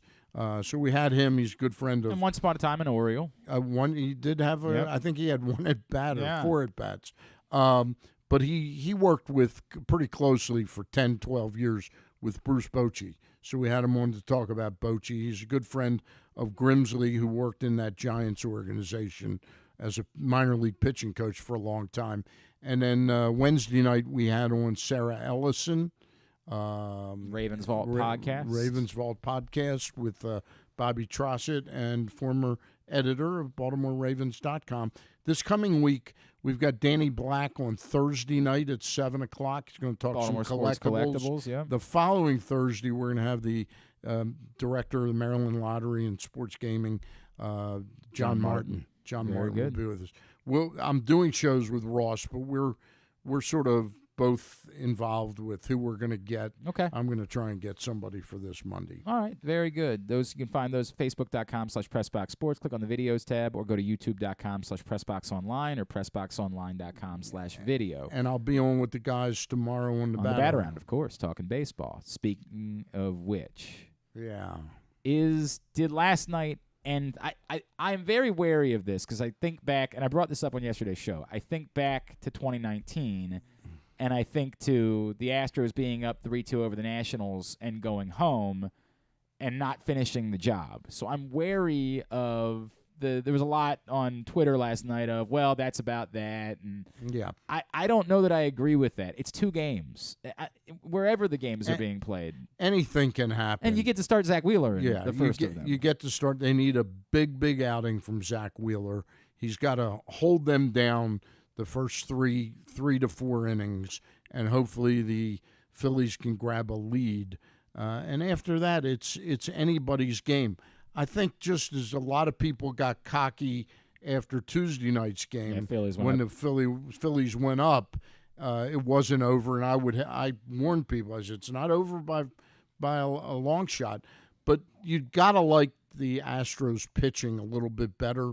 But their offense is not quite the juggernaut that we thought. The bottom of the lineup has been, very minimally productive. Yeah. Clearly, Pena has been a revelation. Pena's been the star of the series. Yeah. No question about it. He's been a marvel. He's been the star of the postseason, I think. I think it's very much been. This is the revelation for the Astros that could end up being the difference in why it is they were able to win the World Series if they finish it off. By the way, we're watching the exact way that Mike Elias intends to run the Orioles for the next 5 to 10 years. Which is you lose Correa, you got this guy. Yeah, right. Okay. You lose Manny Machado, what did we have? Nothing. Nothing is the answer to that question. Yeah. Nothing. Yeah. In other words, it's Rio great. Ruiz and Renato Nunez. It's great too. It's great. Rio Ruiz was actually the new regime's guy. Yeah, true. He came along from Houston. They had no answer when they traded Manny Machado. A good organization that sustains this is ready to go. They lose Gunnar Henderson. Right. They got somebody ready in the wings to, take his place. And hopefully they don't lose Gunnar Henderson. Yes, hopefully Gunnar Henderson's around for a very long time. I'm in agreement. I don't think the series is over. I obviously believe that it favors the Astros. No question about it. They've got one up. They got one up. But I don't think the series is over. I think that it very well could be that it's either forcing a Game 7 or even that the Phillies win Game 7. I would love to see Harper involved in the last inning of Game 7, one way or the other, where the game's on the line. No, it's a pretty dramatic theater. He is a dramatic player. There's no question about it. Yeah. All right, today's show is also brought to you by your local Toyota dealer and buyatoyota.com. The Toyota Tacoma comes in a range of models and trim lines, so you can choose the exact perfect, the one that you have been waiting for, the perfect Tacoma to reflect your unique personality and driving habits. Check out buyatoyota.com for deals on new Tacomas from your local Toyota dealer today. Every Friday, we catch up with PressBox's Ravens beat writer, Bo Smolka, who is with us now. There hasn't been a game since the last time we chatted with Bo, and yet I feel like we have more to talk about than there would be if there had been a game. And he was on the money last week. That's true. What he said we would really go after. We'll start there. Bo Smolka with us on GCR. Bo, you said you thought the Ravens might be in the market for an inside linebacker. Did you think that Roquan Smith was going to be the answer? Well, I will say I thought when in the course of discussing trade targets, Roquan Smith was my number one pick for I thought who would be the ideal trade target. But I didn't think they'd be able to afford him. And that was, to me, the biggest hang-up with how are they going to get Roquan Smith. And then we noticed how they're going to get Roquan Smith. They're going to make the Bears pay most of the money. So that was how they were able to do it. And, whether that folded in some of the draft pick compensation moving up to a second, all of that was complicated. But I did think Roquan Smith was, he wanted to be traded, and it was very clear that he wanted to be traded, and it looked to me to be a perfect fit for what the Ravens wanted. I think it's very fair to question whether they should have been after a wide receiver. But I said that yes, I was on Roquan Smith fairly early. Given the fact that the Bears picked up so much of that tab, did the Bears get value back in the deal in terms of how you calculate trades, Bo? Well, I mean, I'm trying to figure out, right? And I don't know. I wasn't obviously in the room when DeCosta's doing the discussions, but you have to assume that. I mean, was it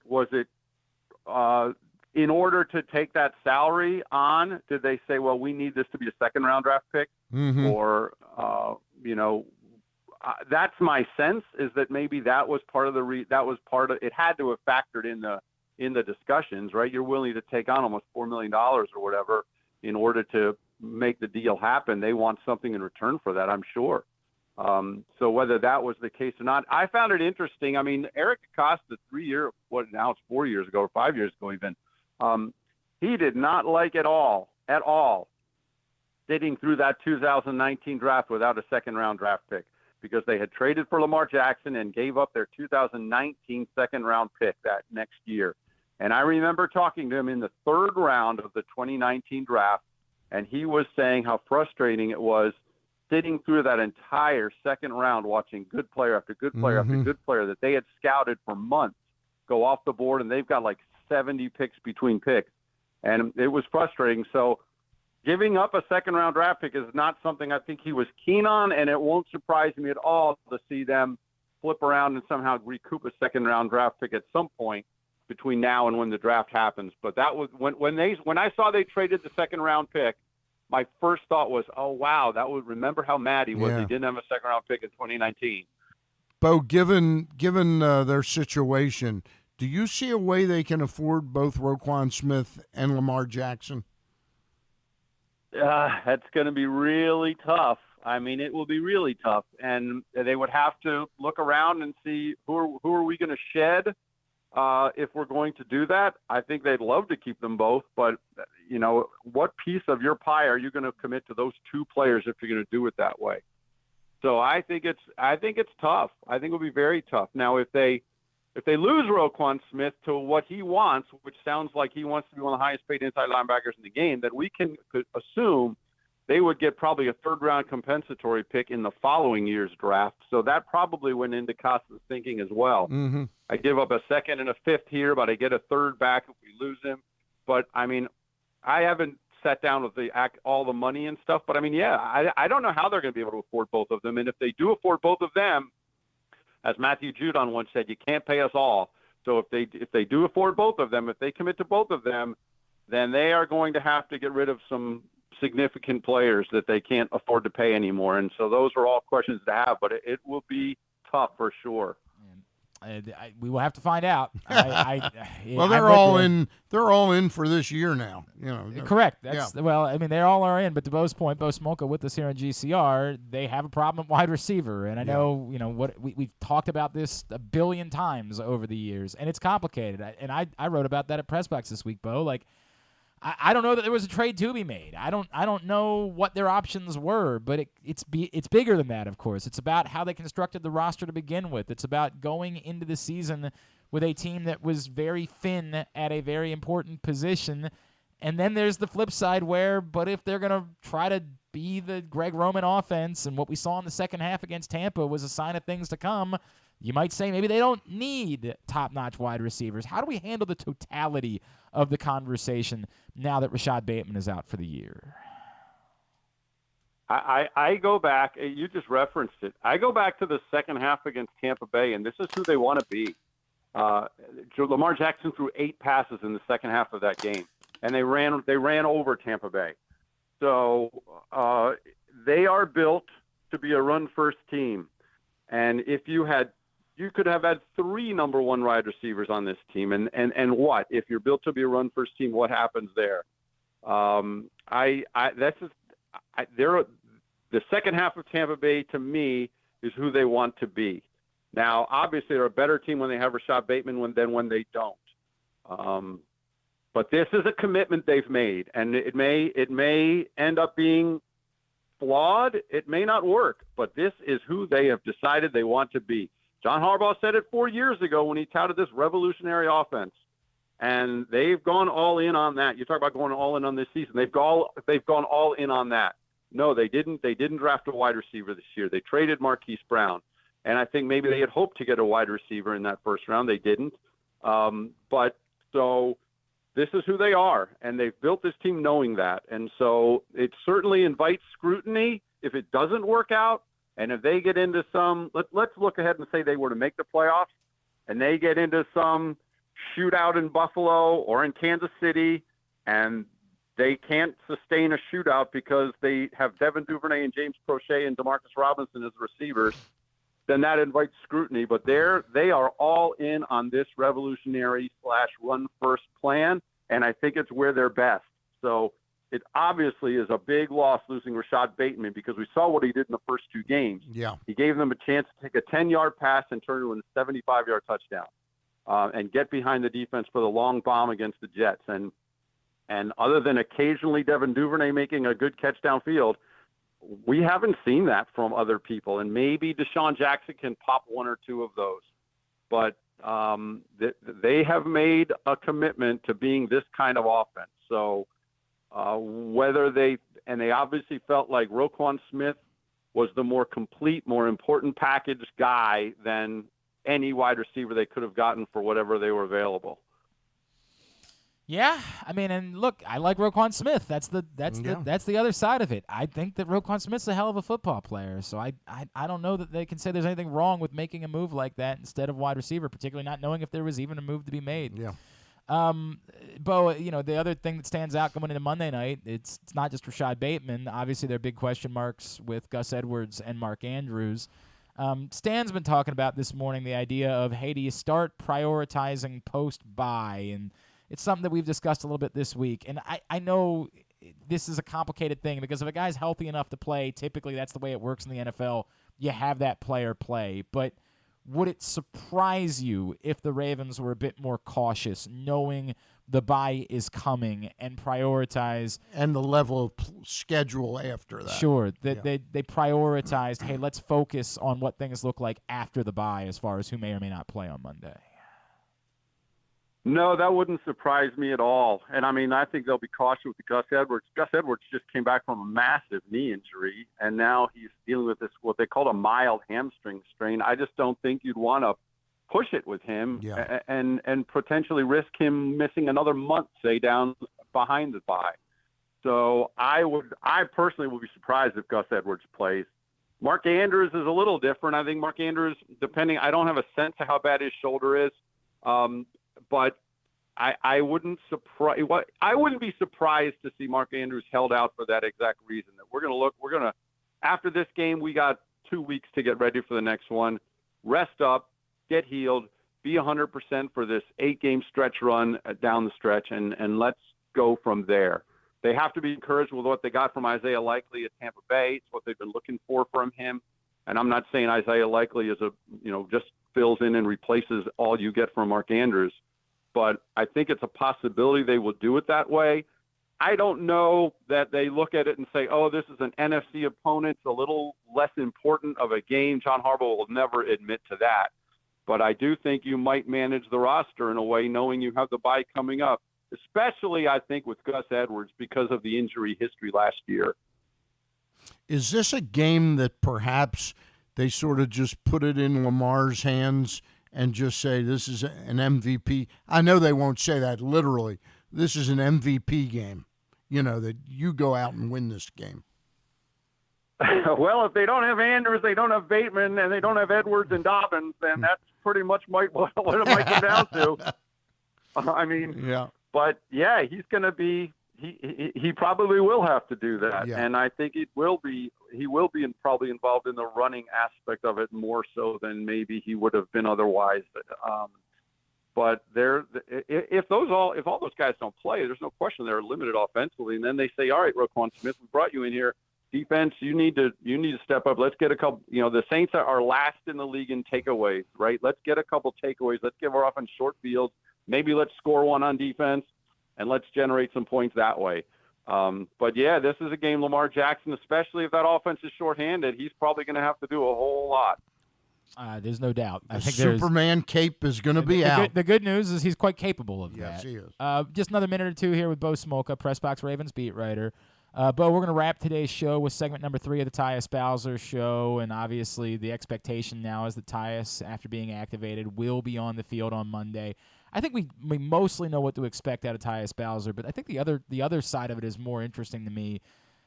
What do we expect with David Ojabo? Like, this is kind of odd, the timing of everything, right? Like, he's activated, but, will he play on Monday night?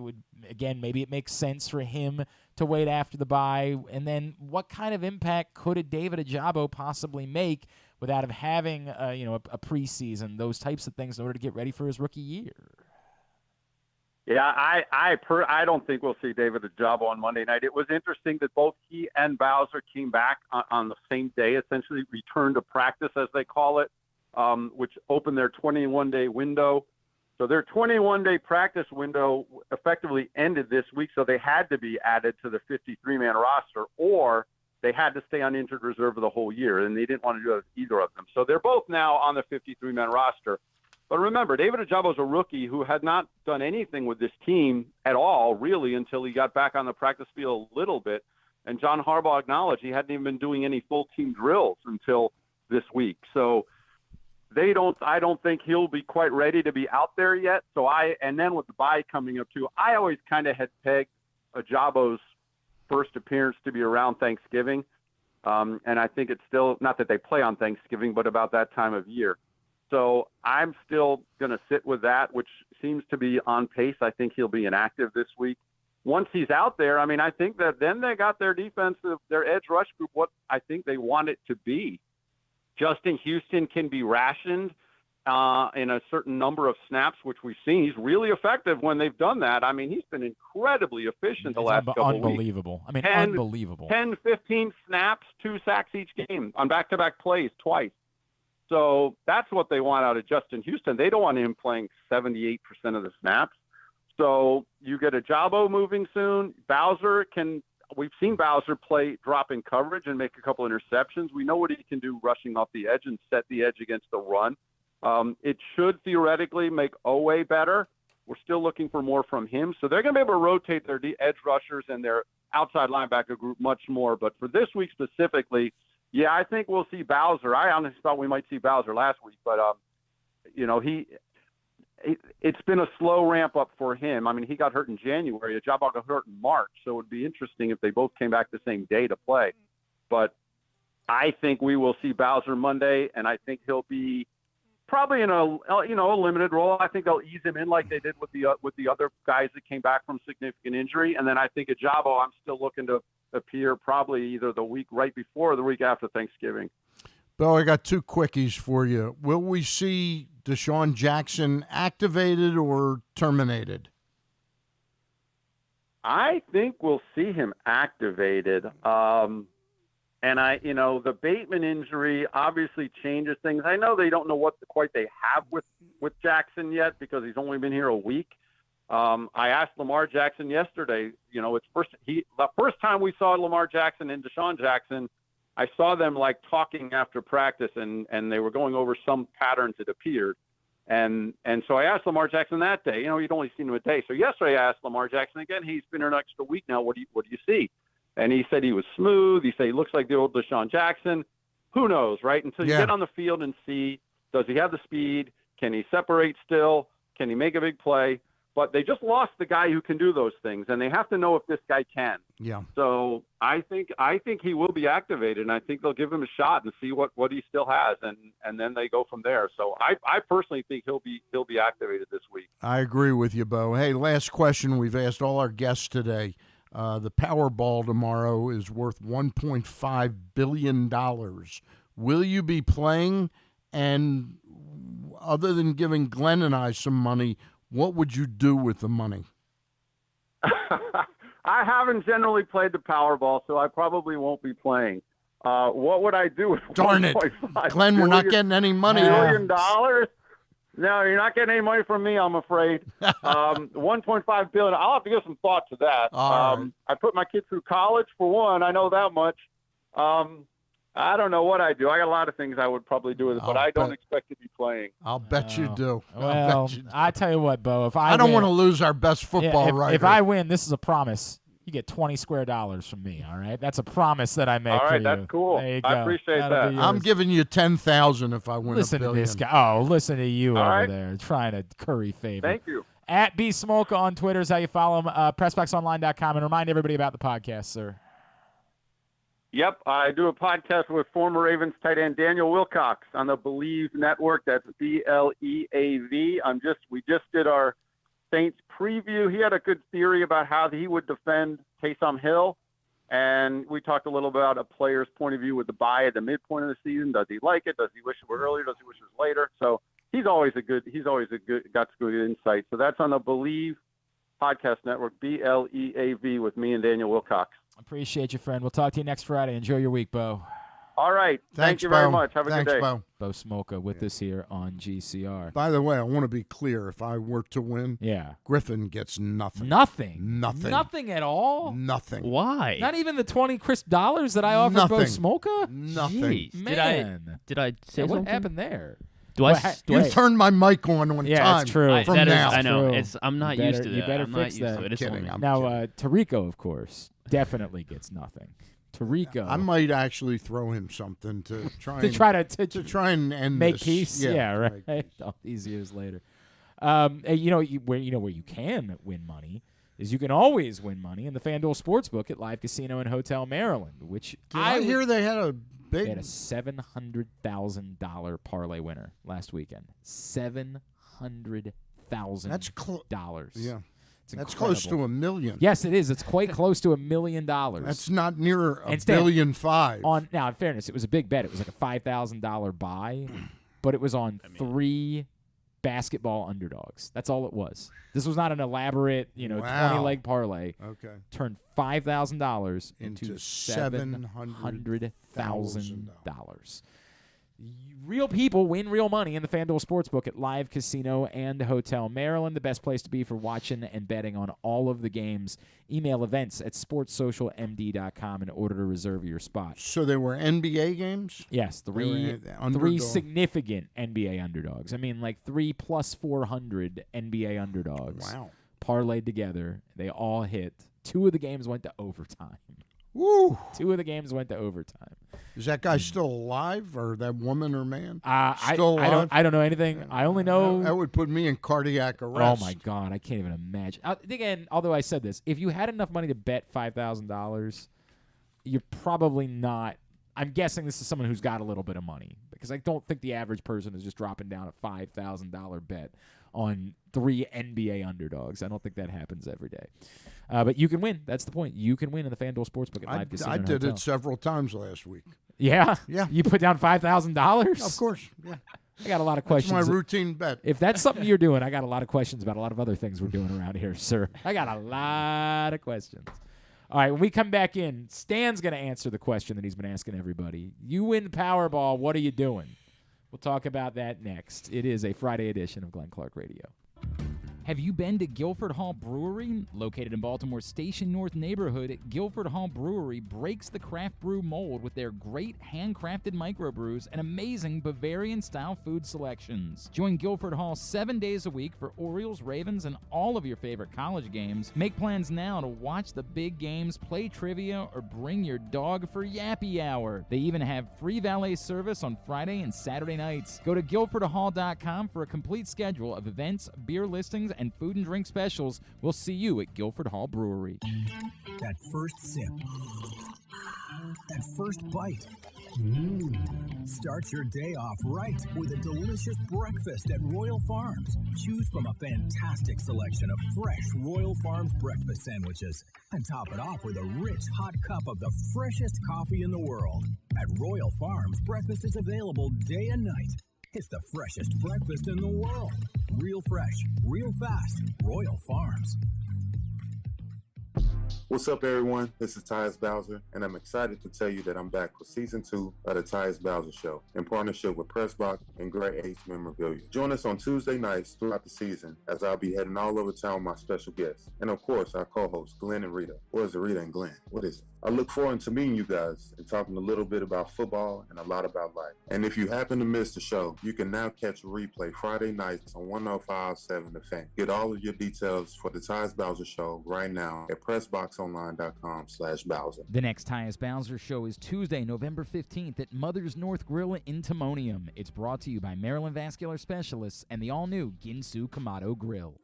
Sports betting has come to Maryland, and we're ready to help you win some money. Tune in for Simply the Bets every Tuesday morning at 11:40. FanDuel Sportsbook GM Leon Twyman and VSiN's Aaron Oster join the guys every week to give you all of the info you need and offer you a few winners. And every other Thursday at 11:40, tune in for Weekend at Bookies as Andrew Stecca and Alloy Sports' Brad Kronthal help make you some money for the weekend. So come win some money with us on Simply the Bets every Tuesday and Weekend at Bookies every other Thursday. Brought to you by the FanDuel Sportsbook at Live Casino and Hotel Maryland. Listen at PressBoxOnline.com/radio. Watch at YouTube.com/PressBoxOnline. Glory Days Grill's Oktoberfest menu is now running. It's one of their most popular seasonal menus all year. It features the chicken schnitzel, the Oktoberfest brewer's platter, the brewer's sausage sandwich, the Bavarian burger with a pretzel bun, the cheddar ale soup, the slam dunk pretzels, and the apple cobbler. All of these meals pair well with Oktoberfest beers and Angry Orchard on draft. Dine in or order online at glorydaysgrill.com and pick up your favorites to take home. Glory Days Grill, great food, good sports. Check out Jeremy Kahn's daily picks at PressBoxOnline.com as he tries to find you daily winners. And speaking of winners, here's a man who once won a media curling contest. And I don't think anything else. He's Glenn Clark. I'm sorry, John. Online sports betting. We are just a couple of weeks away. And when online sports betting goes live, you're going to have a lot of options for who you sign up with and who you choose to bet with here in the state of Maryland. FanDuel. I would encourage you to, and by the way, there might be more offers coming. PressBox, what we're going to do is we're going to compile the best offers that we can get for you guys for who it is that you choose to sign up with. And right now, FanDuel is top dog. FanDuel is offering you $100 in a pre-registration credit by going right now to PressBoxOnline.com/offers.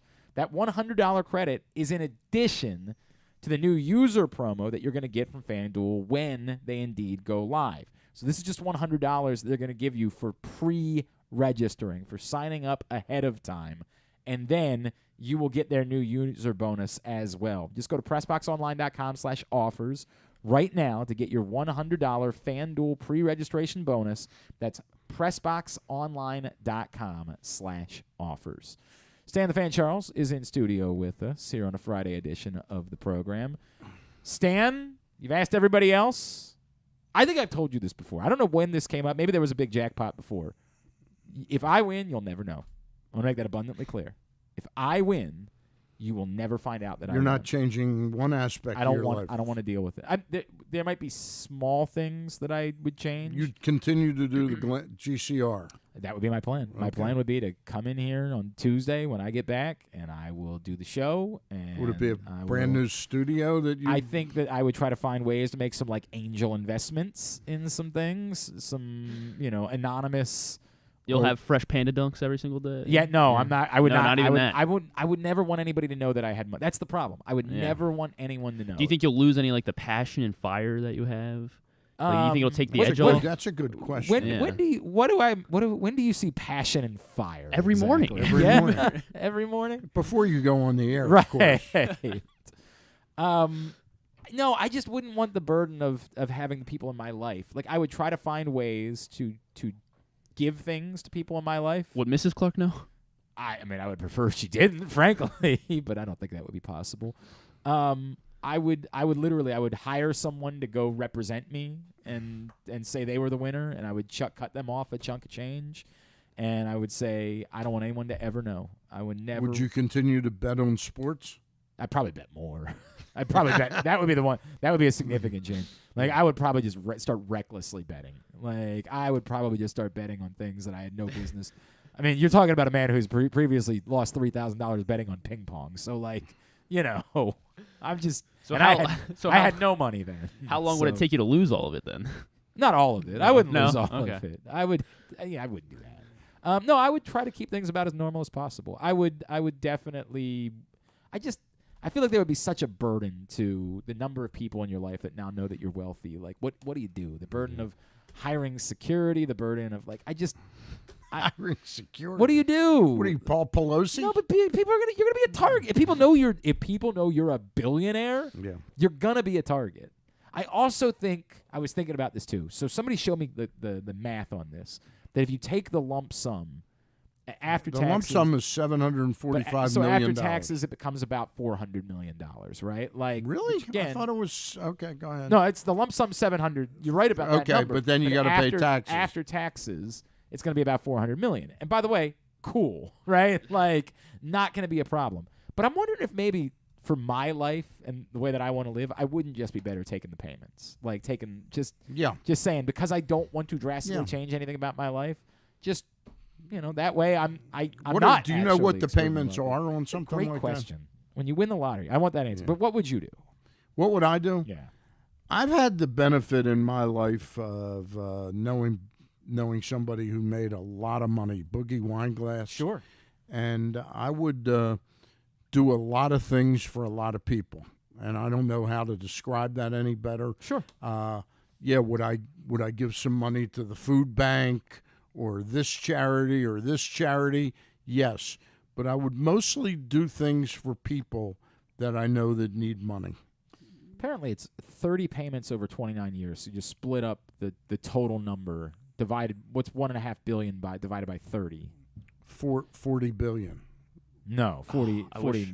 I wish I had my 40 million. 40 million. 40 million. I took because I took an econ class last my last semester, and I had like a financial calculator, so I knew exactly how to do this. I don't anymore. You'd be getting $40 million every year. Every year for 29 years. That's correct. Even better than Bobby Bonilla does. Yeah, but that's it's not quite what Chris Davis. Honestly, that's still too much for me. I don't want $40 million all at once. That's entirely. too I'll much. make a deal with you. Yeah, you'll take it off my hands for me if I win. I'll skim. Yeah, right. I'll skim $5 million a year. That way you'll only have to deal with 35. No, but my thing would be to, how many of us in our lives just hear, not even horror stories, just people that need things. Oh, 100%. Need a new car. They need clothes to, I hear stories all the time. So my goal wouldn't be to what I would spend for myself. It would be, I would probably bet a lot of baseball parlays. I admit that now.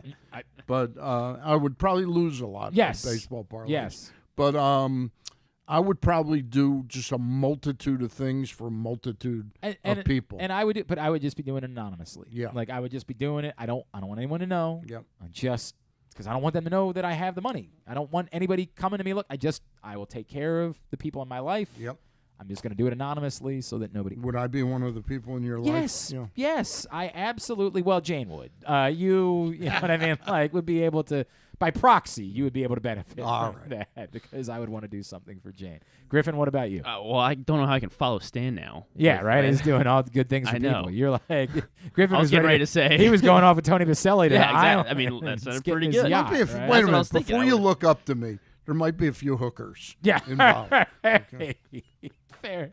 Does that lower the bar? But that's also for charity because he wants to do. He wants to do nice things. Women need exactly need right. Things, it's about doing nice things for people. But I mean, I think I would definitely want to travel a lot. Like, I think that would be a lot of fun.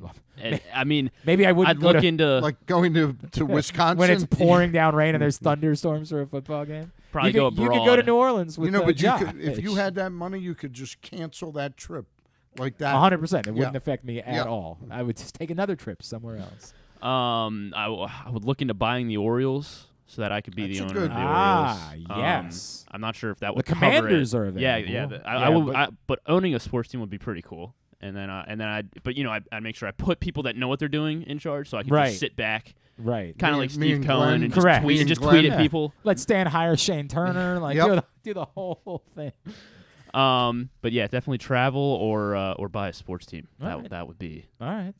You'd have to put. I've got news for you. You got to put together a group. Yeah, 1.5 billion. Yeah, it's only $400 million after taxes. I know. So I guess that might not. You could buy a small portion of a sports team. You could be like a. You could be in 5% of the Commanders. You could be in on the meetings. Essentially, is what that would. You might get an email every now and then. You know, my friend. Do you remember Mark Fine, don't you? Yeah, sure, of course. You know, his team, we ought to have him on one day in the next couple of weeks. His team, you know, he is now the CEO of an indoor lacrosse team, the Las Vegas.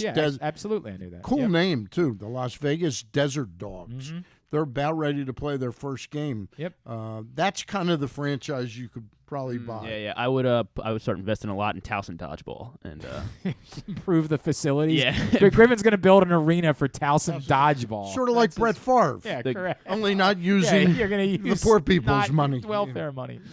Guys, huge story. There is a cheating scandal that has rocked the sports world this morning. Again, another one? This is just broken. There is a massive cheating scandal that has rocked the sports world. This is from the New York Post. Okay. It's the biggest professional sports scandal you've never heard of. Professional cornhole has been rocked by controversy after the top-ranked team was accused of using illegal beanbags at the 2022 American Cornhole League World Championships in August. I know John Colson is really affected by this news because John thinks himself a professional cornhole. How'd you do in your tournament at your reunion event? I came in second. He's a second-place finisher. Hey, wait a second. Do you know if the first-place finishers used illegal beanbags? You might want to check in on that because you might be the rightful champion. I Rocked. think I am. You might be the rightful champion. How about this is right after 2 weeks ago they had that big fishing scandal. That was a huge story. Yeah. Dubbed, quote, Baggate, unquote. Baggate. The now infamous incident began when player Devin Harbaugh. The Harbaughs are involved. Wow. The Harbaughs. I thought Jack Harbaugh taught them better. I thought this is the fire. Of that this family. is the fire and passion. Exactly. Would you care if you had? Oh, okay. He wasn't the cheater. Sorry, he called him out. Devin Harbaugh was he's the a hero. whistleblower. He's a hero. He was a good guy. He's a true Michigan man. Devin Harbaugh complained that rival opponents Mark Richards and Philip Lopez were using bags that were smaller than regulation during the finals, which were broadcast live on ESPN from Rock Hill, South Carolina. Quote, I thought the bags were too thin, unquote, Harbaugh told the Wall Street Journal, and he was right. Officials gathered to inspect Richards and Lopez's beanbags. Measure the size apparently, or weigh them? I think it's a girth situation that we're talking about. Okay. It's the yaw from the, but you gotta. It doesn't include the tip. All right, it doesn't. The tip doesn't count. Officials gathered to inspect Richards and Lopez's beanbags and confirmed that they indeed, in fact, were not regulation size. They were too small. I've got that complaint a few times over the years. ESPN's cornhole color commentator Mark Pryor. That's what Mark Pryor's doing with his life now? No, he's a pitching coach for the Dodgers. Pryor with a Y this time. Yeah. He remarked, that's going to create some drama, unquote. In response, Lopez and Richards requested that their opponents' bags also be inspected. Their bags were also found to be not compliant. Oh, my God. Devin Harbaugh is cheating. Oh, my God. The Harbaugh family has got to be so embarrassed by this. So he accused them of cheating. And then, as it turns out, he was cheating the entire time. Also using too small bags? I don't know. According to ACL regulations, cornhole bags must be 6 by 6 inches when laid flat and weigh 16 ounces with minor variations tolerated. Okay, now that's weird. That gets into the thing. Remember the thing with the bat from earlier in the World Series where Maldonado was using Albert Pujols' bat? Yeah. And they're like, oh, here we go. The Astros cheating again. And they're like, wait a second. So it's Albert Pujols is allowed to use an illegal bat. Right.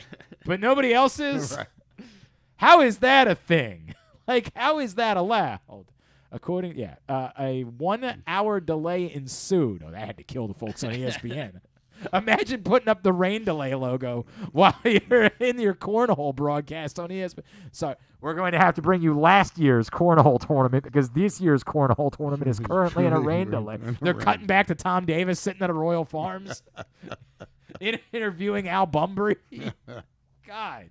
A 1 hour delay ensued before officials determined that the violations... But you don't see the whole interview.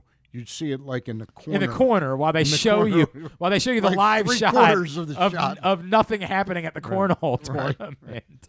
That the violations were not intentional and decided to continue the competition with a $15,000 cash prize at stake.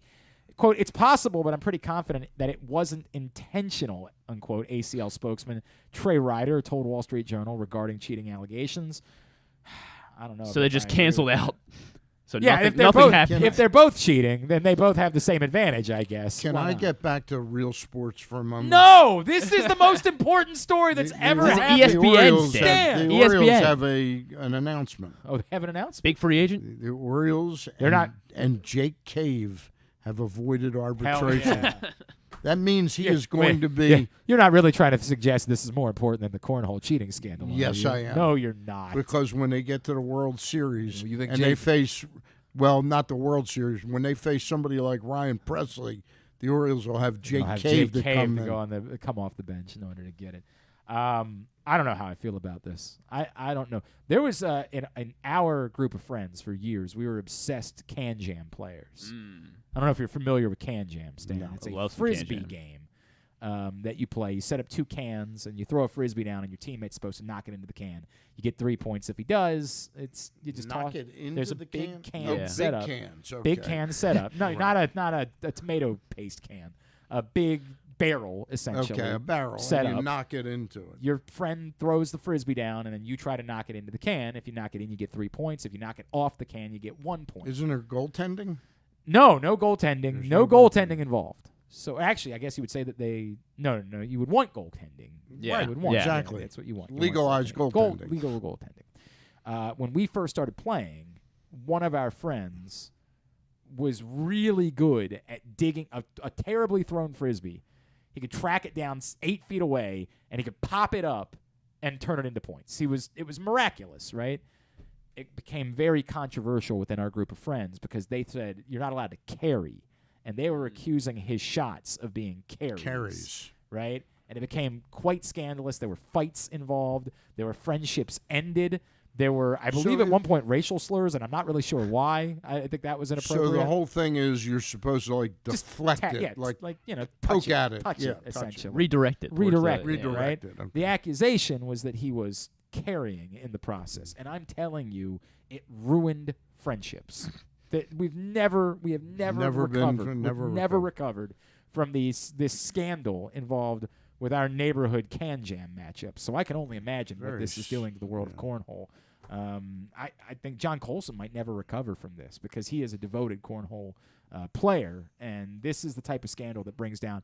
This brings shame on the entire sport. Everybody looks at cornhole players as being the epitome of honorable athletic competition, right? Like, this is what do I tell my sons now exactly? Like, what do I say to Graham and Sam that their heroes are using illegal beanbags? How do we talk about this at the dinner table tonight? I think you hope they don't see it for at least until they're, I don't know, teenagers. Unbelievable. Truly unbelievable.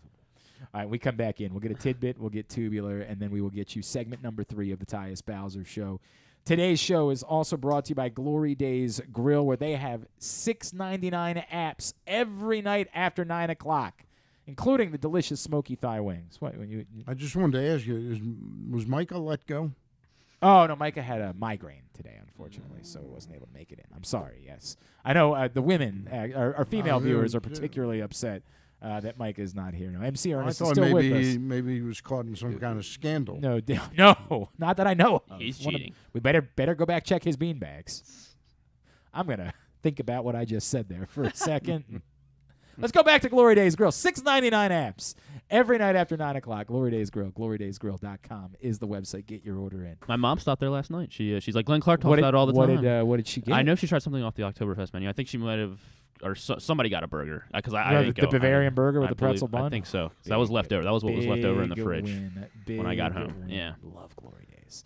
All right. I'm having lunch there today. Oh, look at you. Mr. Colson. It's really weird. You didn't invite me. That's very strange. No, we've got some decisions to Oh, make. oh, We've got some hard decisions to make. Well, that's not uncomfortable at all. Yeah. Not awkward whatsoever. All right. It is a Friday. Stay in the fantasy here. It's a Friday edition of Glenn Clark Radio.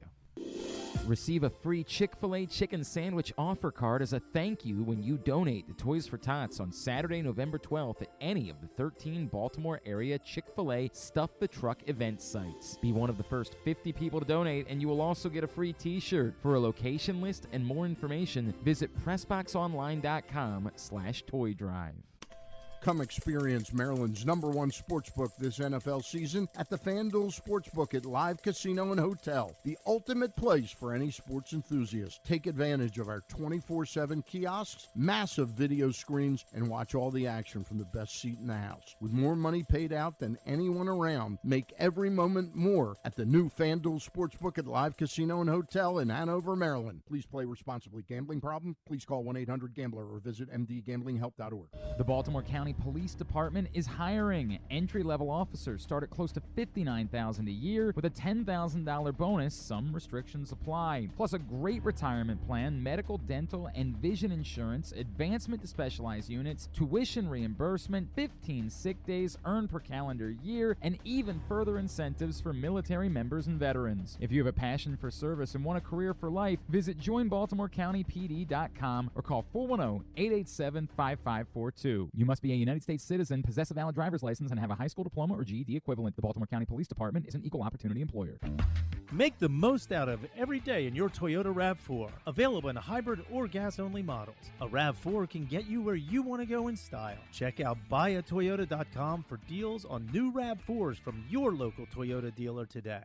The latest edition of PressBox is available now. On the cover, New Maryland basketball coach Kevin Willard sits down with Stan Charles and Glenn Clark to discuss the situation he inherited in College Park and how he plans to get the program turned around. Also, inside, we introduce you to men's and women's college basketball players from all of the teams in the area. And Bo Smolka profiles Ravens receiver Devin Duvernay. PressBox is available for free at over 500 area locations, including 60 Royal Farm stores, and you can always find the entire edition as well as the best daily coverage of the Orioles, Ravens, and Terps at PressBoxOnline.com.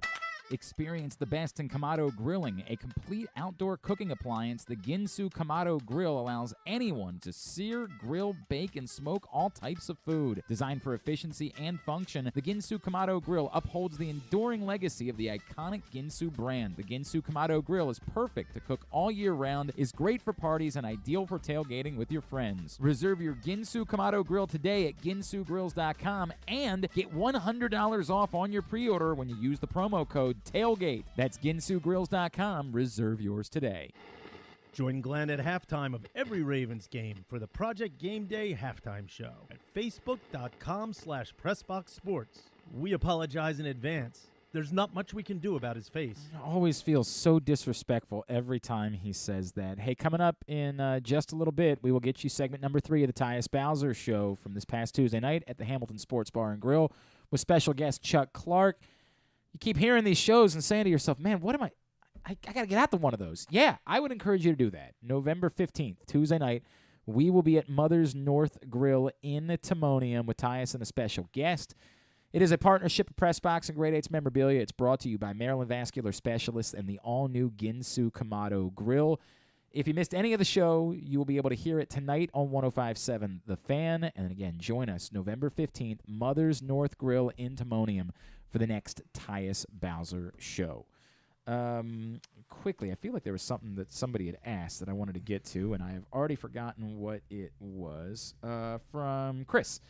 Chris says, Stan, wondering how you think the market's going to play out. It's been a long time since the Orioles have been involved significantly in free agency. It feels like free agency, the chips have fallen later and later in the process. Do you feel like the Orioles will be involved early in free agency or more with players that don't get what they are looking for on the market and the money comes down to where the Orioles could start looking at them, say, in January or so? While I don't think that the Orioles will play at the deep end of the market, the high-priced guys, I think that they may identify a player or two that they really want. Okay.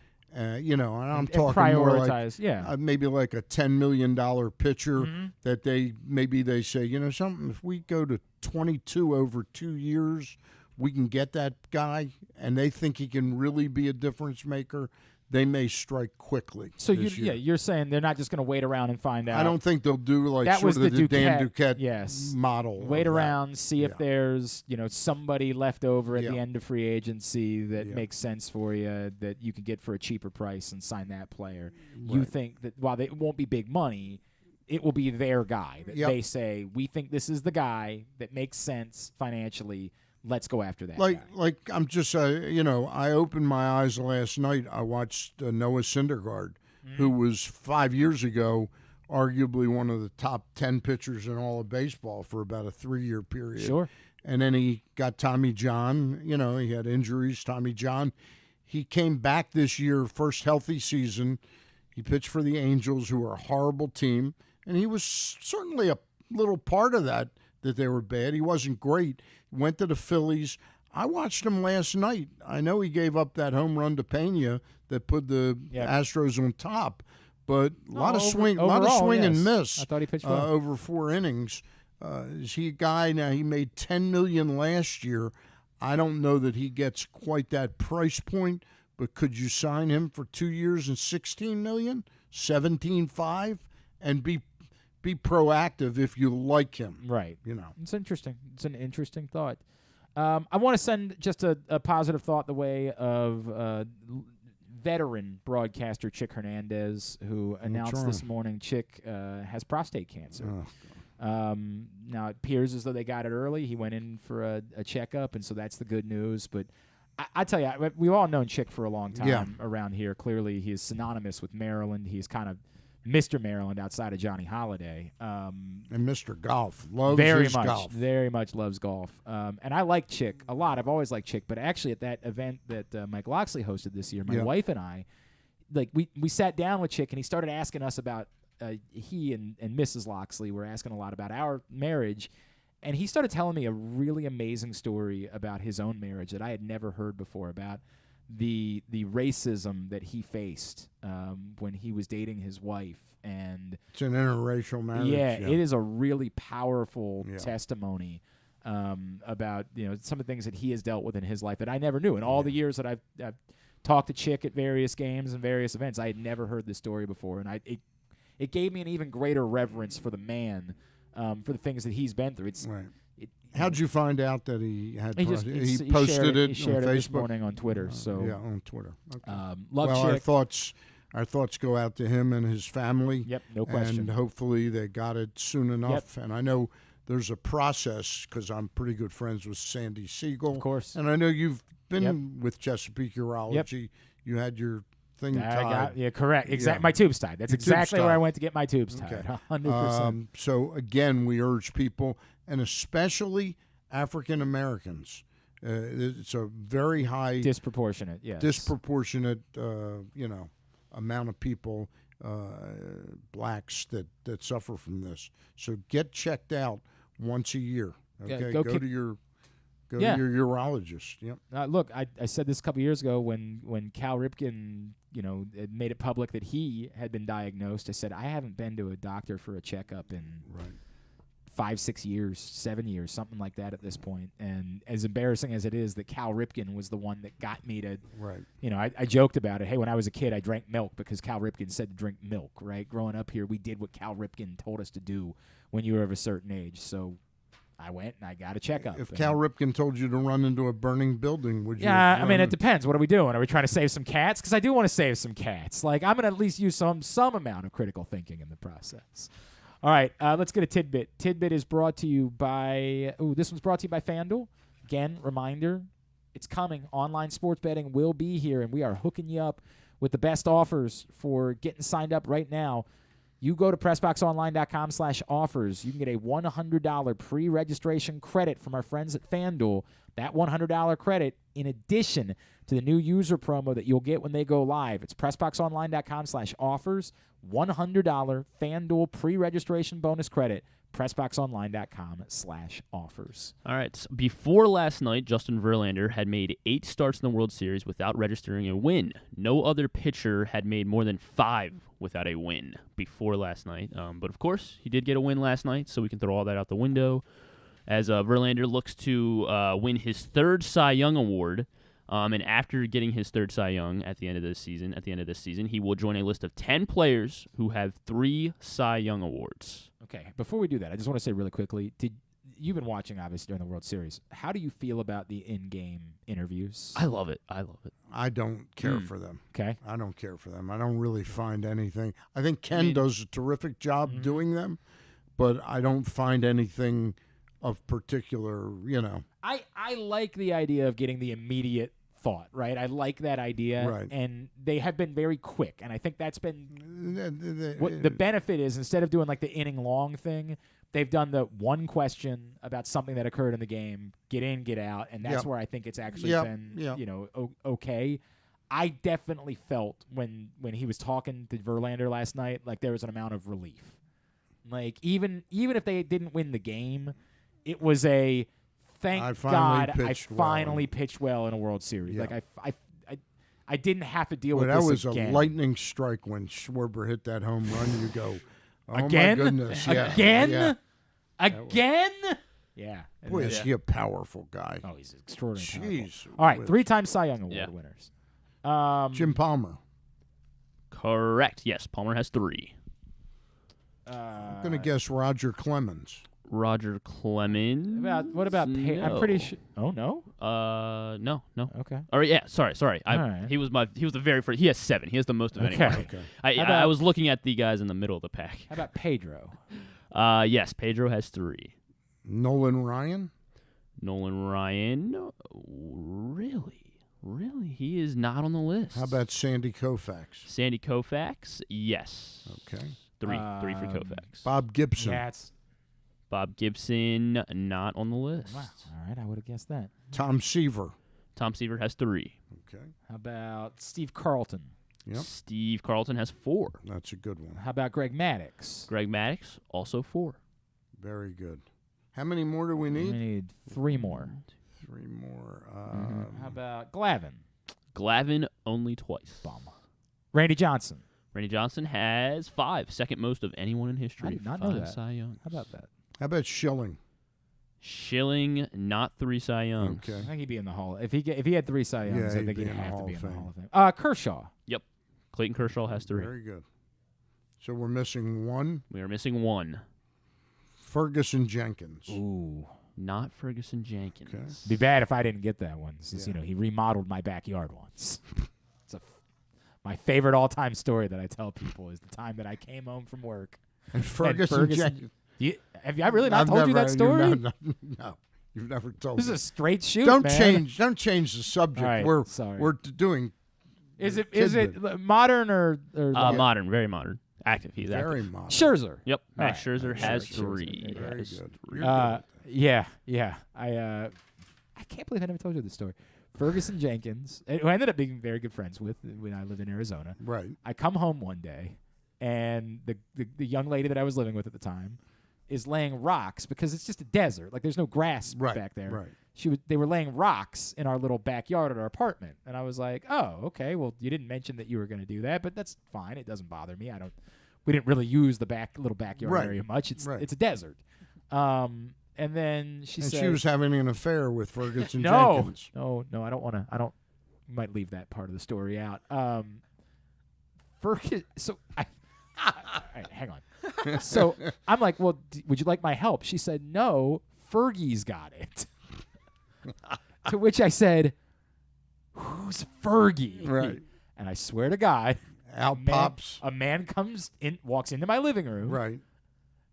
And I didn't immediately recognize him, but he's a strapping man, and he says, "Hi, Ferguson Jenkins." And I said, "What the F?" He was friends with my girlfriend's aunt, was the story. He was friends with my girlfriend's aunt, and they were just out that day and talking about the backyard, and they decided they were going to, and it turns out we went to dinner regularly for the months that followed, and he's a great guy. Really like Ferguson Jenkins. Somebody tweeted when we were talking about the story one day. Great pitcher. Was a hell of a pitcher, obviously. And so by the way, we still missing no, one? We got it all. We got it all. Yes, we got everybody. That was a good one. There was a bar in Mesa, Arizona called Old Chicago, and when we would walk in there, I mean, it was like the president was walking into the room. It was like royalty was coming in. Whenever we would walk into that bar with Ferguson Jenkins, it was, oh my God, people would panic and fall over themselves to see Fergie was there. It was really cool. Tubular, brought to you today by Chick-fil-A, the Baltimore area Chick-fil-A restaurants, who are asking for your help once again this year as they are trying to take care of folks in need and stuff the truck. Baltimore area Chick-fil-A restaurants invite you to support Toys for Tots on Saturday, November 12th, so 1 week from tomorrow. Donate a new toy at any of their 13 Stuff the Truck locations and receive a free sandwich offer card as a thank you. For more info, visit PressBoxOnline.com/toy drive. That's PressBoxOnline.com/toy drive. Some highlights for the weekend, not a lot. The Maryland field hockey team will try to win the Big Ten tournament. They play the semifinals today at 4. The championship would be Sunday on Big Ten Network.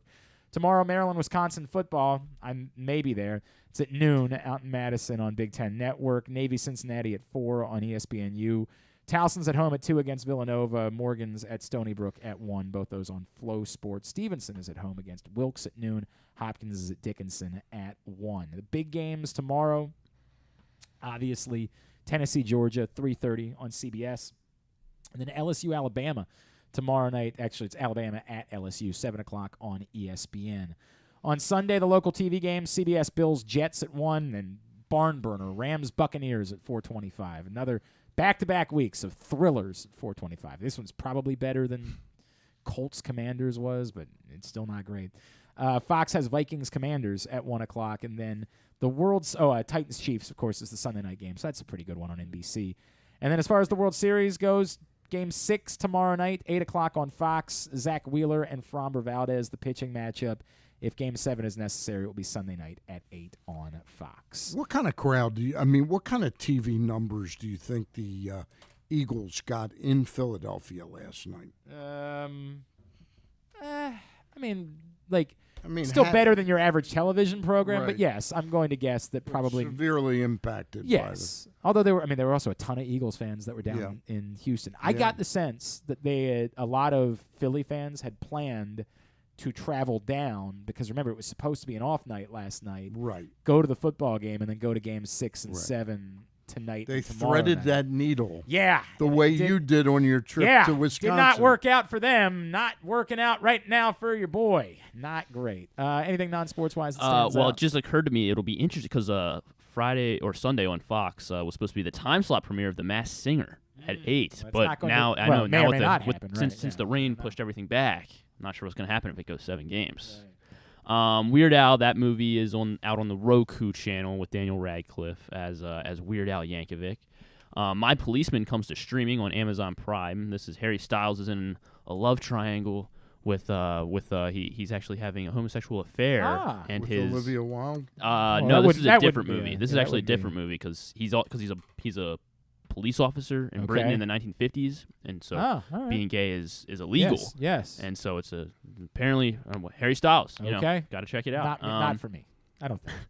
Lopez versus Lopez series premiere on NBC tonight. George Lopez and his daughter or whatever. Yeah, is it really his daughter or just somebody? I think so. I think it's. I think it really is. Okay. Yeah. Right. And then Young Rock season 3 also premieres.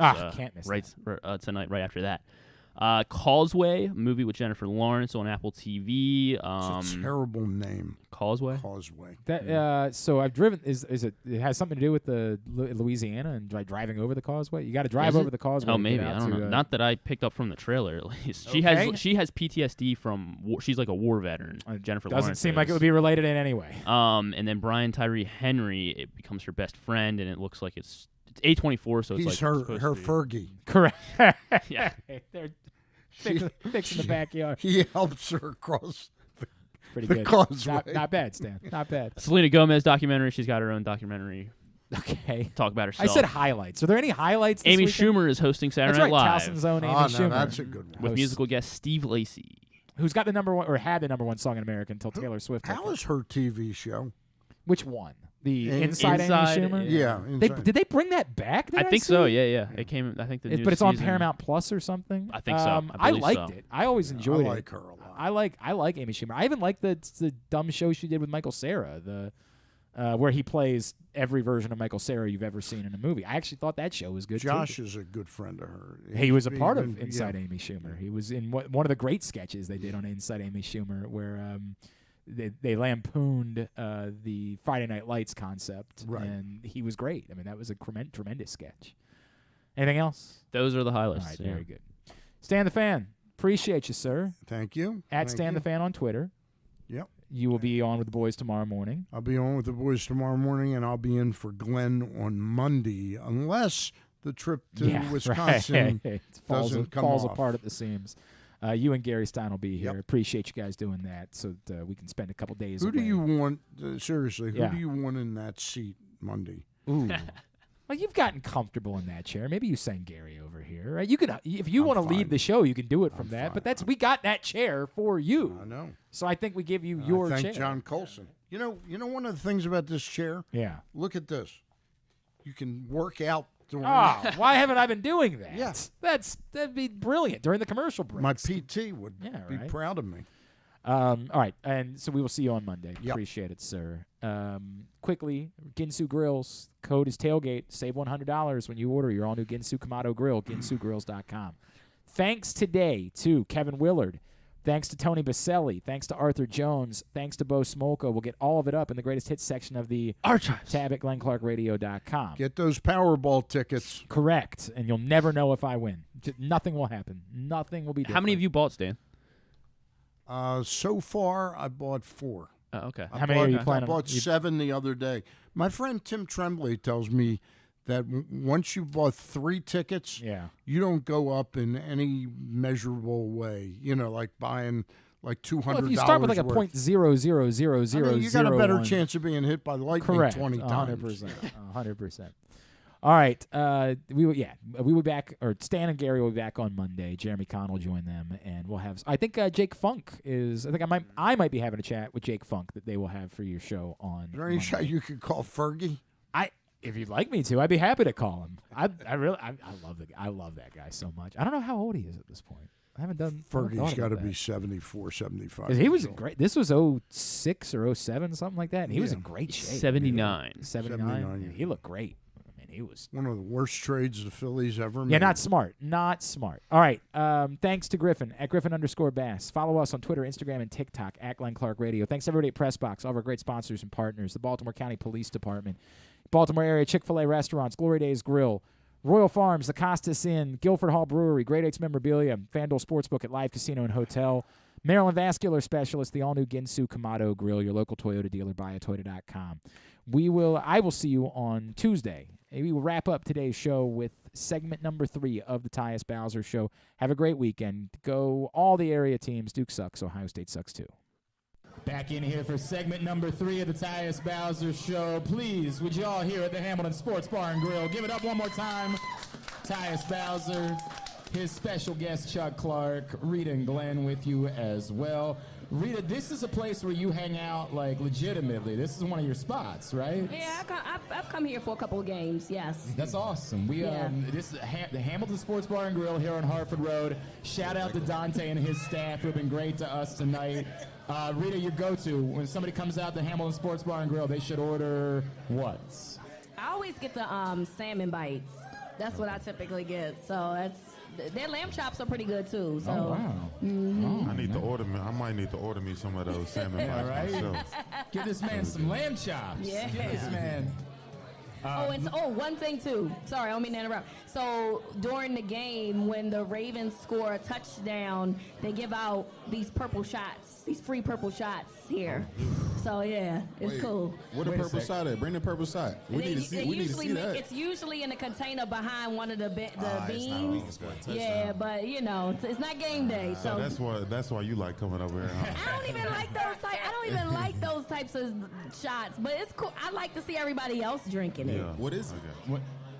What is What it? kind of? I don't know. Yeah, I get worried about that. We need more clarification on this I purple don't know. shot. We have to you ask the drinking bartender. whatever. I'm assuming it's like some type of vodka. Oh, okay. And I'm it- like, you just drinking whatever at this point. I don't drink it, but I see everybody else, like they'll pass it around to everybody. Okay. I'm not drinking it, but it's cool that they give out free shots every touchdown. Okay. No. Tyus is from Houston, so when I hear a purple drink, I'm thinking something else entirely. Hey, you already know what it is. At that point, I don't think that's what they're doing. Yeah.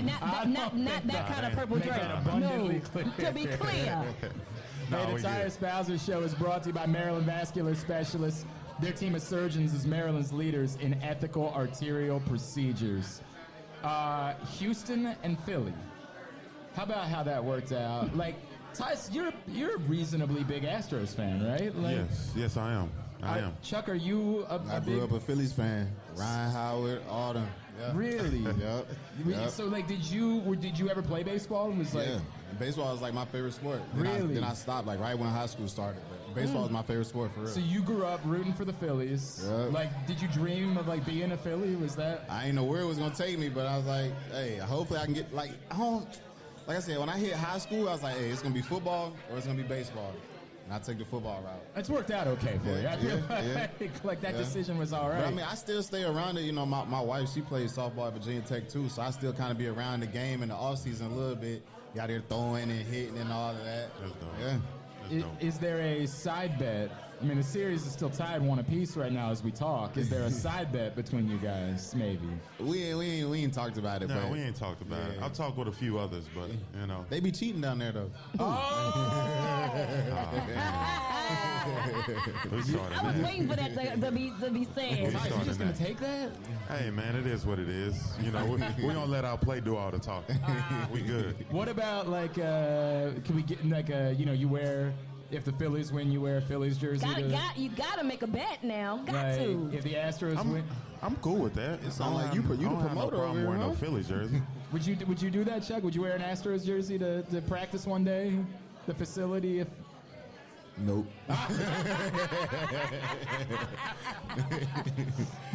well, we tried. That's why I never take those bets. Like when college football come around, they be like, "You want to wear the jersey?" or something. Nope, we're not taking that bet. Well, I mean, doesn't that also have something to do with the fact that it's been a rough couple of years for your boys? Probably. It's been a rough couple of years. I saw you got it to Navy for the Houston game, right? I did. I got to make it down there. That's cool, man. Yeah, it was good. It was good just being around all the guys again, seeing some of the close coaches that I've known, you know, from the past few years. And, you know, luckily it was close. It was like 50 minutes away. So just hearing that, I was able to get down there and get to support the guys. That's awesome, it was good. man. It was That's good. awesome. Chuck, what did you guys do? Obviously, you guys had the weekend off after a big win in Tampa.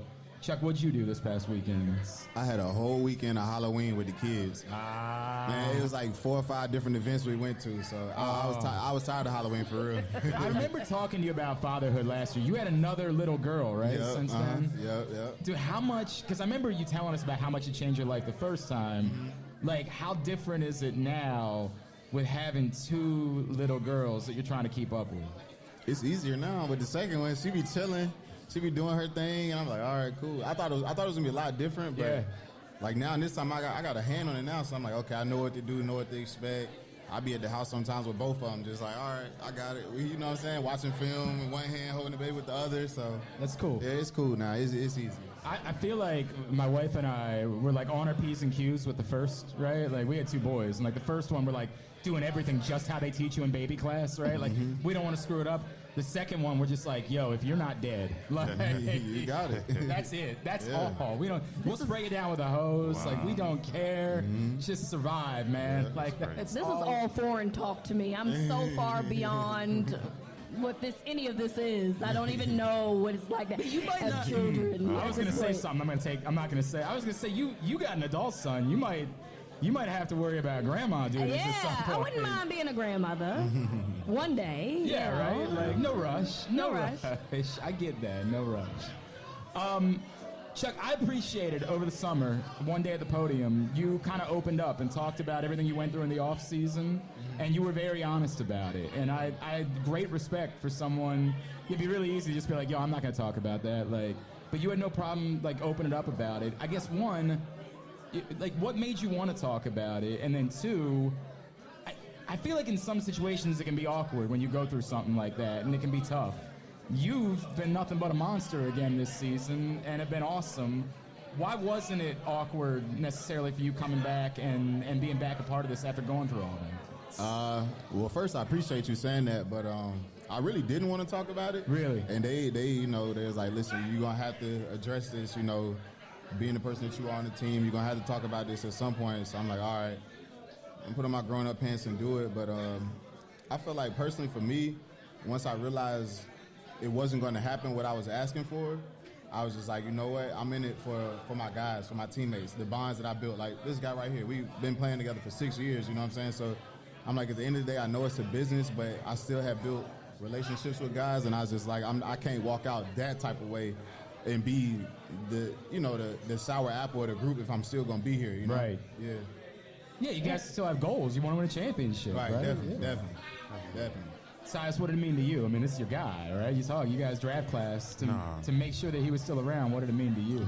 No, I mean, I've heard, me and him, we've talked. We've had that conversation, that topic has always came up. But one thing I always respected, like you said, is like he always put his guys first. Like his guys is his priority, and going out there and playing for them, because, we out here, as 11 guys, depending on each other. And, I've been in that situation where, egos come across, or situations come across where, it's always that one guy that kind of messes up or hurts the entire team. So, to be put in that situation, man, and to be able to focus and, put his mind on doing what he has to do in that moment to help the team and help himself, man, you just see things work out for you. And I could just say, for me personally, like I've been put in, different situations where it's like, man, am I going to be here? Am I not? Yeah. And the number one thing that I had to tell myself is like, what matters now?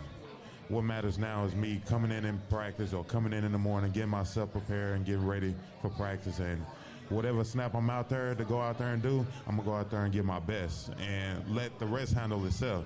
And I feel like that's what's happened for him. And, everybody on the team respects this guy 100%.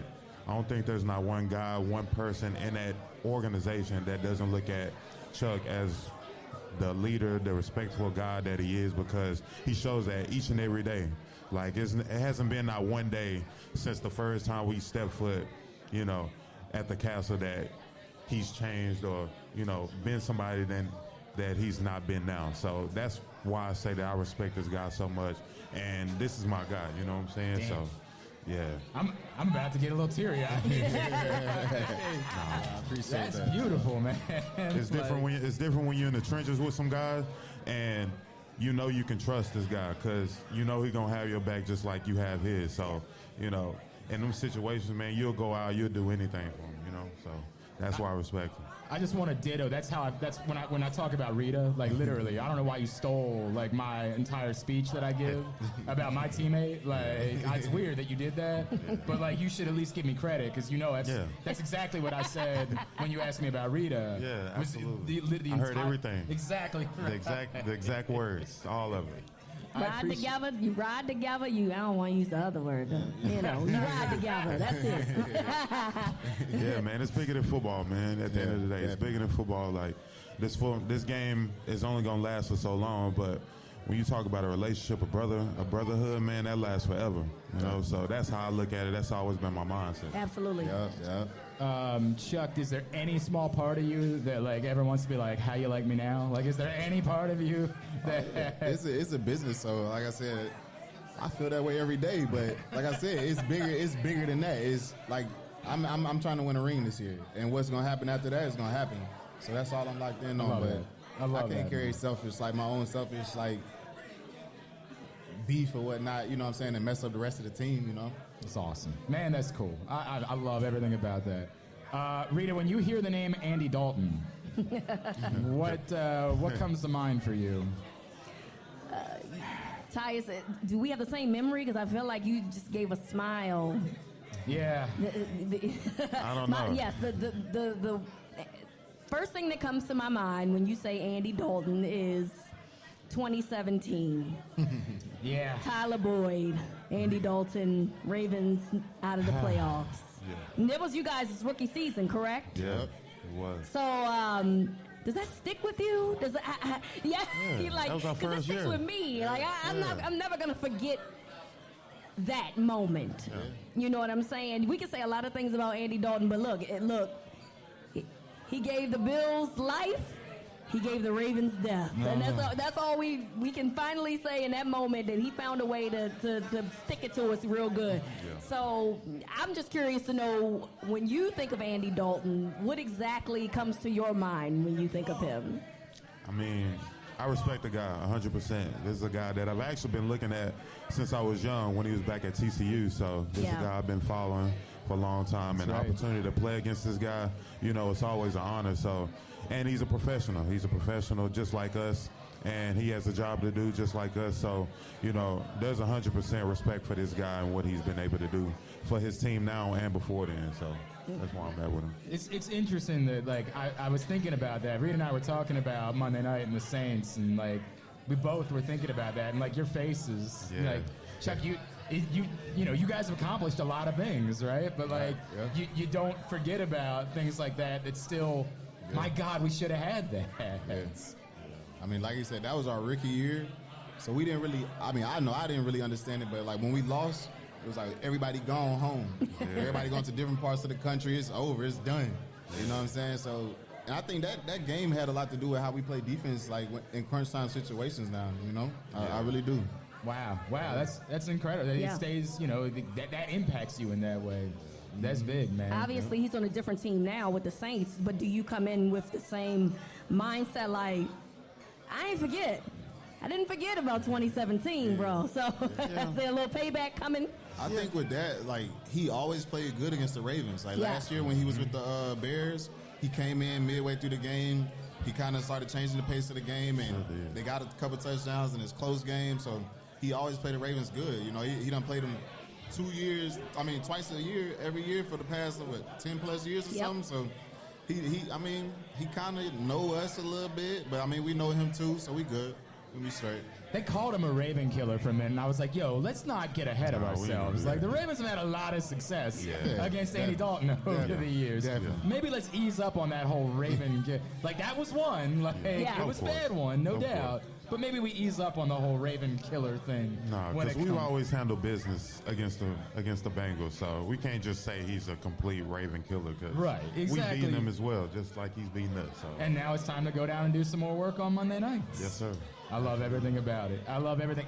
And you're gonna break the news with us, right? Like, you're gonna go ahead and announce that you're definitely playing on Monday night. If you see 54 on the field, then you see him. All right. Hey, we'll take that. We'll take it. If you see 54 on the field, that's when you know. We knew that was the answer.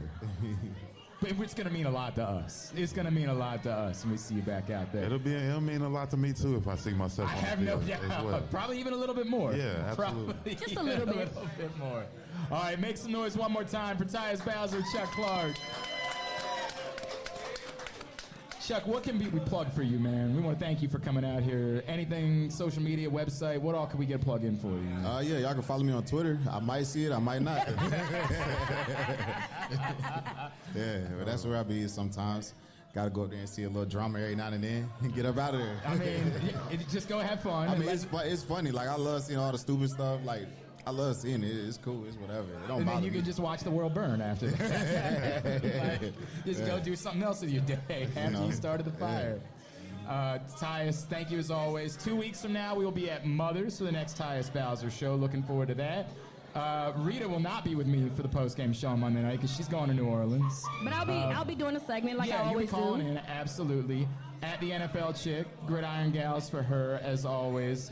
And I will be with you on Monday night for the Baltimore Game Day Uncensored post-game show. Quick reminder, $100 pre-registration credit with FanDuel right now. Online sports betting is coming. PressBoxOnline.com/offers. Sign up for your $100 pre-registration credit. Thank you to the Hamilton Sports Bar and Grill for having us out tonight. It's been great. Thank you to our friends at 105.7 The Fan. Thanks to my guy, John Miller from AC Sports. He's been working hard for us all season long. John. Team at PressBox. We will see you in 2 weeks. This has been the Tyus Bowser Show.